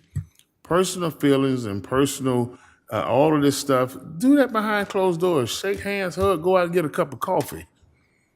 But this right here, if it's going to benefit the city and see all of this, I'm just a realist and I'm just straightforward. That's who I am. But when we keep talking about we need a unanimous decision, we just started a police department off of 3 votes. So we're going to pick and choose what's unanimous and what's not. We either move something forward or we don't. I asked our city manager, what's the downsides? There's no downsides to this. And if you communicate with our city manager and you're not doing what you're supposed to do, he communicates with us and we're through with it. No harm, no foul. But if it works, what are the benefits to this? This council just approved a strategic plan. We got a TAD in place. We got a development plan in place. We got all this stuff in place, and now you're saying you're gonna add more to it. What is there to decide? We got all the tools we need to develop this city. It's not about 3 votes. It's about whether we're gonna pass it or not. All right, let me continue on. Anything further? Yeah, let me just say this. There's a trust problem, and that trust problem need to be overcome. So I'm kind of in agreement with Councilman Thomas to continue the discussions. I don't want the program to be voted down, because I think that's what we're headed to tonight. because we don't have the votes for it. So I would like to say that we table it and then continue the conversation to resolve some of the behind the scenes issues, to understand how the city representation is going to be at the table when these meetings do occur with this entity, how it's going to move forward, and honestly, how our own development authority is going to be involved. In my eyes, they need to be involved. We selected them to represent the city and our interests. They need to be involved in some capacity for my support. So that's kind of where I am on this. And honestly, they need to be involved in every deal that we do. So this is the initial deal, if it does go through, that we would agree that this partnership would work with you and our development authority, and that's how it would work place going forward. It would not go forward with you coming to us, making a recommendation, excluding our development authority. Every deal that goes forward now would include the development authority for the city. What's the timeline on this? I'm sorry. Real quick, Mayor. Councilmember Alexander, I think when I opened up, the first thing I said is what is utilized here is going to be utilized for our development authority, whether it's the DDA or the citywide development authority. That information is going to be shared because we're the staff people between Kim and myself, and so whatever we need to do to utilize our development authority, we're the staff people for that But what I'm authority. saying is I want them in the room with you. Yes, sir. Not that you bring the information to them. I want them in the room too. This relationship is so fractured that I don't trust you. I'm sorry, I don't. And that's what my problem is with the development authority. I don't trust you. And we've had a lot of issues to come forward in the past, before you and before Mr. Marshall, where I personally had to go to Charlie Mosley because there was not one Stockbridge property listed on any development authority document. And that was in 2015, 2016. Nothing. That's how Hegler got approved. Because originally Hegler wasn't even listed on anything that the development authority had to do with. That was no accident. And for me to be made comfortable on that and to get my vote, I need to make sure that I got somebody in that room, in our development authority, in addition to you, Mr. Gardner, to sit at the table to make sure that our people are included. Because this is the first deal. There's going to be more deals to come behind this. There's going to be more deals to come behind this. And this needs to be the template on how you work with our development authority every time. Not just this one time, every time. And any other deal that comes through us works with the two boards will work together in order to do that, in order to move these deals forward. So I'm not saying that I'm against it, but I want to look at the details. And in the interim, if we can sit down and get the details right, we can bring this back if we table it tonight and then have the details be put in place on how the relationship is going to work going forward. So my question is, if it's tabled, what's the timeline that you need? I know that local schools already approved this. The Madonna, I guess, is meeting next week. So what's the timeline? I forgot about what does that look like? The county has it on their first August meeting for approval, and they have indicated to us that they are going to go forward with that. August, what's the date? First Tuesday in August. I don't have my calendar in front of me. I apologize. So we have our meeting first Monday. We have a work session later on this month, and we have a meeting on Monday, the first Monday in the month. So maybe we meet twice before they meet again. So there is an opportunity then to have some additional conversations. That's the case, if that's viable. And again, let me go back and say this one more time. This contract, what it does in this agreement, we are the facilitator of the co-op to the consultant. They come to the city, he directs the city portion of it. How it goes, y'all make that decision. So our role is just more to collective, to be the enforcer of the contract, making sure that what is in the contract is getting done in that. The city will decide what its targets are, where they want to go and process the information as they come back and make their own decisions. There are report And then back- requirements in the document. Those reports go to the city's representative directly. Right. And obviously Fred can have it in the room, whoever you designate, he designates. Right. So That's where that discussion is. It's not the overall discussion. The overall discussion is the the 5 entities that are in this, are they happy with the progress that is going? Because once this is approved, we go. And then that's when it's enacted in there. And then that's when they come to you guys. We're just enforcing the contract in that regard. So I want to make that very clear on that part. Yes, ma'am, go ahead. And Councilman Thomas, to answer your question, I'm great with that. I think, I agree, if we could just get some time to kind of iron out some issues that I've been privy to as well, and that's why I addressed them. One of my biggest concerns is, what if, yes, let's say we agreed with this program, but there just happens to be a development of some sort that just goes directly to our city development. Will they have to try to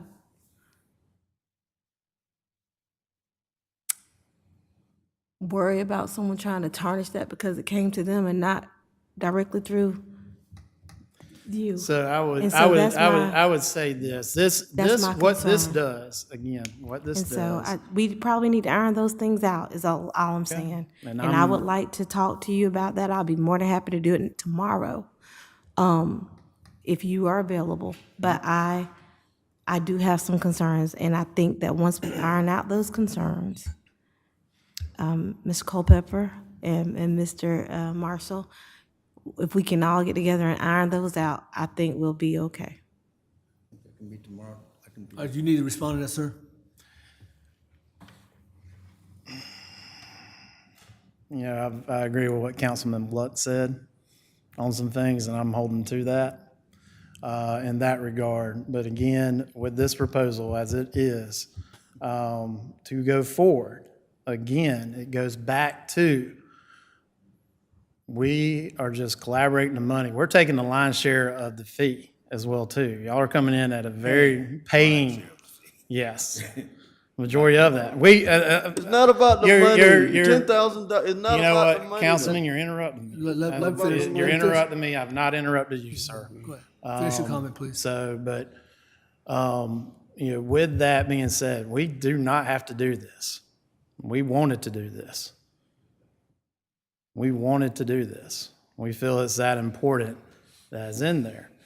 Retail, as far as tax abatements, those types of things, there's less than 1% of development authority deals in this state that are tied to retail. It is minor just because they don't meet certain thresholds to justify everything else is. We've been trying to be responsive to the hue and cry that we've heard for retail. Why don't we have this kind of retail or that kind of retail?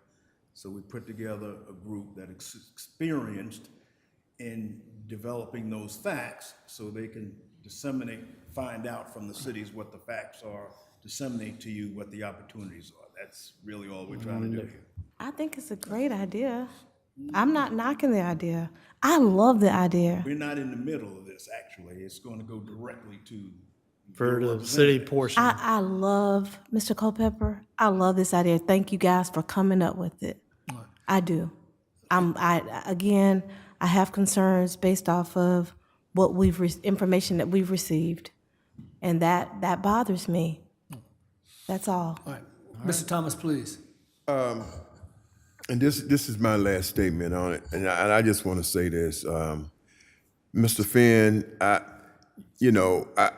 think I have a great relationship with you. I don't know of anything that I can say negative about you. And when we see each other, I mean, my vibration is good. The spiritual that I receive from you is good.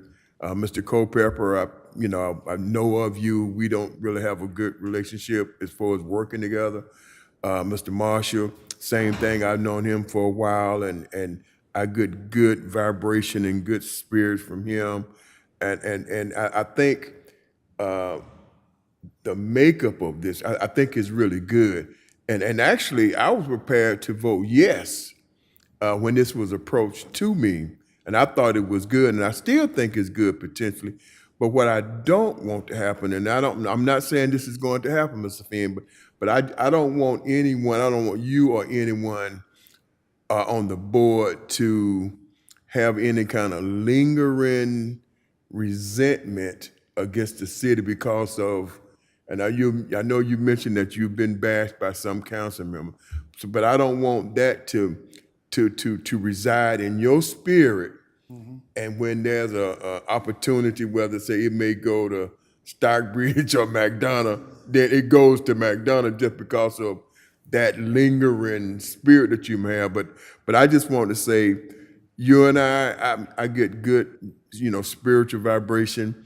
I was just a little disappointed that this information came to me because I hadn't heard that before, and it really disturbed me. And then even tonight, some of the conversation, and it just disturbed my spirit. And I just wish that we could sort of just do this, and Henry County and Stockbridge and all these cities, we can go out there because Mr. Gardner knows all of the retail help and all of this stuff that's been mentioned that we want to come to Stockbridge.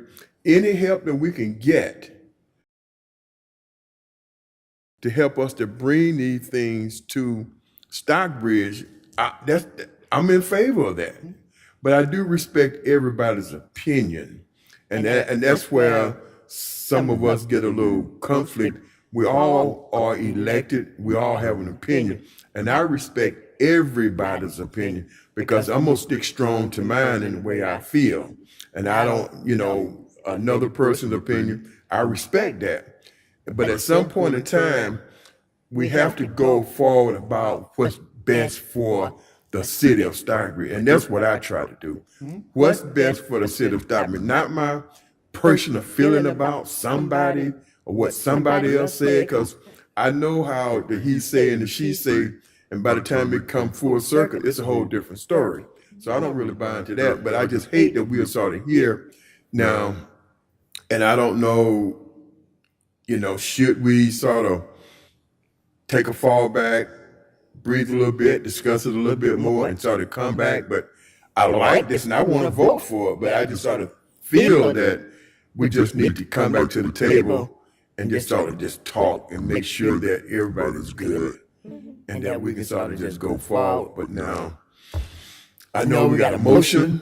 I think we have a second, and I saw Mrs. Barbara's hand. I was gonna go to Ms. Barbara. Okay, She's the so only one that I'm has going to hands. yield back now. No problem. I'm going So, to yield Ms. back. Barbara, you have any comments you want to make now? All right, fine. So, the motion was made by you, Mr. Blunt. There was a second. Was there a second? That was the first and the second. Okay. And the motion was on to accept this proposal, so the motion still stands. Okay, motion been made, second. All in favor of the motion, please indicate. All opposed? I abstain. I'm abstaining. And I abstain because Okay. I agree with Councilman Thomas, and I do have some concerns. I just want those ironed out. So, so 2-203. Yes. Obviously, the motion fails. I'll make a substitute motion. Okay, what's your substitute motion? My substitute motion is to do exactly what we've been discussing. We want this to pass 5-0. We're going to continue the discussions with both boards, and we're going to iron out the details, and you can bring it, and it'll come back to us. How much time do we need? 30 days, maybe? No, Yes, sir. if I may, Councilman Alexander, I just recommend we bring it back at the next session. At the next session? I don't want to prolong. I just want to know how long it's going to take to do it, but okay. Well, we'll bring it back at the next meeting. Right. When we work out the details to see how it's going to be laid out. Well, I have some questions and some concerns that I just don't want to. I don't want to speak it now. Right, then we're going to table it to the next meeting. We'll table it to the next meeting. It's 25 July. Got my cell phone number at any time. Yes, all right, let me get that. 25 July is our next council meeting. My motion is to table it to the next meeting, our work session. Okay. I have a comment. Which is 25 July. Okay, next meeting, 25. The motion been made by Mr. Alexander, second by Ms. Gant. All in favor, please I have a indicate. comment. I'm sorry, what's your comment, sir? My comment is this. We'll bring you back at the next meeting. Hopefully everybody smile at each other. Hopefully everybody shake hands. That still doesn't say you're gonna do what you're supposed to do. Only thing that says you're gonna do what you're supposed to do is voting you in and to see what type of work you do. These are all formalities. All this, we need 5 votes, we need this and that. And we can bring you back in a month. Sit you down, have coffee, everybody say we love each other. That still doesn't determine you're gonna do what you're gonna do. Those are the kind of games I don't play with the citizens, nor do I play on this council. Mayor, I got to respond to that. Everybody got to respond. Let me just say that. We're going to so that the details are being put in place so there's no ambiguity to where we're going to and to how we're going to get there. And there's no doubt that there's been some issues in the past. Hopefully we can put all of those issues to bed where we have all of us get in one room, talk about how we're going to move forward, and then actually do that. I don't just want to talk about it. I want to put it in writing so that everybody understands what their role is and nobody is confused. Because, you know, we have seen in this city things go to McDonough, things go everywhere else but us. We're trying to determine to do that. You can tell us, but you got to show me that these developments are going to come to this city, and I want my representative in the room at every opportunity. And I'm going to insist upon that. So in the next couple of weeks, when we sit down and talk and have these meetings, and we come back and hopefully have unanimous consent, then we want to have that spelled out. Hopefully you're agreeable to that, and that once and for all, this will never be tolerated again where the city is disparaged in any way by anyone at the Development Authority. You understand that clients pick the property. I certainly do understand that. But the client don't need to have somebody whispering negative thoughts in their ear, and that's unacceptable. We want to make sure that is put into the contract too. Yes, I'm very aware. Where is maximally profitable for them? Yes. All right, so we table this for our next meeting, which is 25 July. And Do we vote? There's no vote yet. all right, motion's been made to table this. All in favor of the motion, please indicate. Four, and so the motion passed. 4-0. And so we will table, we'll have this at our next meeting, which is 25 July. Thank you. All right, announcements and upcoming meetings and events. Council meeting will be held in the city council chambers. Meeting dates, location, times are subject to change. Please visit the website www.cityofstockbridge.com, Facebook page, or contact City Hall offices 770-389-7900 for the updates. Citywide Development Authority meeting, second Tuesday of each month, 6 p.m. City Hall, Levi Meeting Room, July 11th. Main Street Advisory Board meeting, second Friday of each month. Welcome Center located 130 North, Suite 130, Martin Luther King Senior Heritage Trail, 9 a.m., July 14th. Downtown Development Authority meeting, third Tuesday of each month. Welcome Center, 130, Martin Luther King Senior Heritage Trail, July 18th. Youth Council Advisory Committee meeting, 6:30, third Tuesday of each month, in Levi Meeting Room, City Hall, July 18th. City Council Work Session meeting, last Tuesday of each month, 6 p.m., City Hall, Council Chambers, July 25th. Planning Commission meeting, 6:30, in City Hall, Council Chambers, fourth Thursday of each month, which will be July 27th. City Council meeting, the second Monday of each month, 6 p.m., City Hall, Council meeting, Council Chambers, August 14th. Youth Council meeting, 6:30 p.m., second Monday of each month, City Hall, Levi Meeting Room, of course, on August 14th. Upcoming city events and initiatives. Of course, join us for the food truck tasting Tuesday, 5:30 p.m. to 8:30 p.m. at Clark Park and 111 Davis Road. Lots of great food and activities for everyone. Mayor Pro Tem Barber for Freedom Month every Saturday, 8 a.m. at Gardner Community Park on East Atlanta. And by the way, very successful activity with Mayor Pro Tem earlier this week. We're collecting, I believe, new or used shoes, and these new or used shoes will be distributed during the city's back-to-school event, which is July 22nd. Join Councilman Thomas for Don't Trash Stockbridge, centered around education, highlighting the causes and effects of littering and illegal dumping. More information to follow on this aspect. Councilman Thomas is honoring veterans with a continuous salute all year long. Please send your pictures of veterans with their names, branch, rank, years of service at rrawls at cityofstockbridge-ga.gov. Once again, join Councilman Thomas on Thursday, July 13th at 7 p.m. for a District 2 Town Hall to discuss installation of curb gutters and sidewalks in the Ty Street community. Location will be Trinity United Methodist Church, 112 Wilson Avenue. Join Mayor Pro Tem Barber.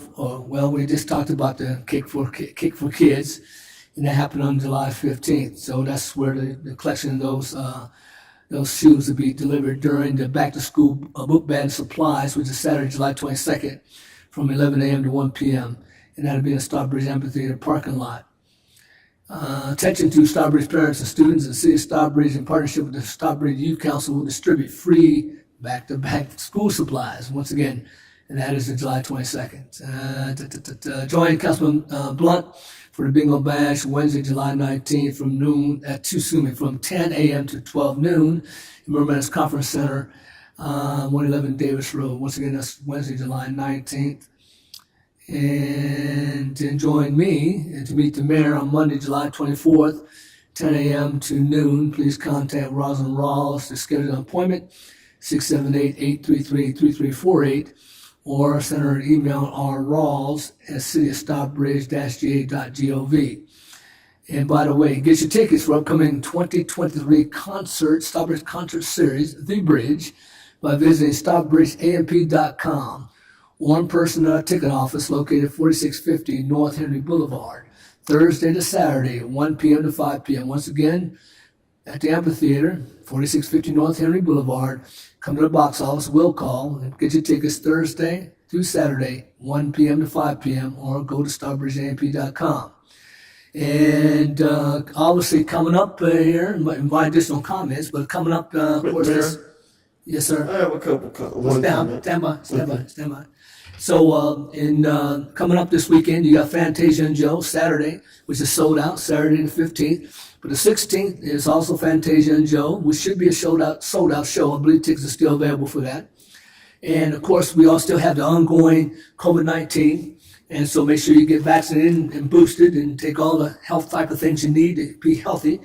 And let's see here. And I want you to know, the citizens, that we had an outstanding 4th of July holiday celebration, free event, but we learned some lessons from that. So in reference to the amount of people, was probably close to 6,000 folks that are in and around the amphitheater and this City Hall area. So we're going to make some adjustments. Staff has already talked about this for our next free event, which will be Breeze Fest, which will be September 30th. So that'll be an outstanding event with food trucks and entertainment at the amphitheater, and all types of games and for the kids, as well as crafts and arts, and a lot of vendors. So we'll make those adjustments. So otherwise, when September 3rd comes around, it'll be a better event for everybody included, all the visitors and all the citizens that come into our downtown area around the amphitheater.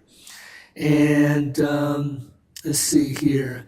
Oh, by the way, on a more personal note, you realize I'm from St. Louis, Missouri, and I grew up on St. Louis Cardinals baseball, but I am a fan of the Atlanta Braves now, and they're doing fantastic things. 8 individuals, as you well know from the team, are now going to the All-Star game.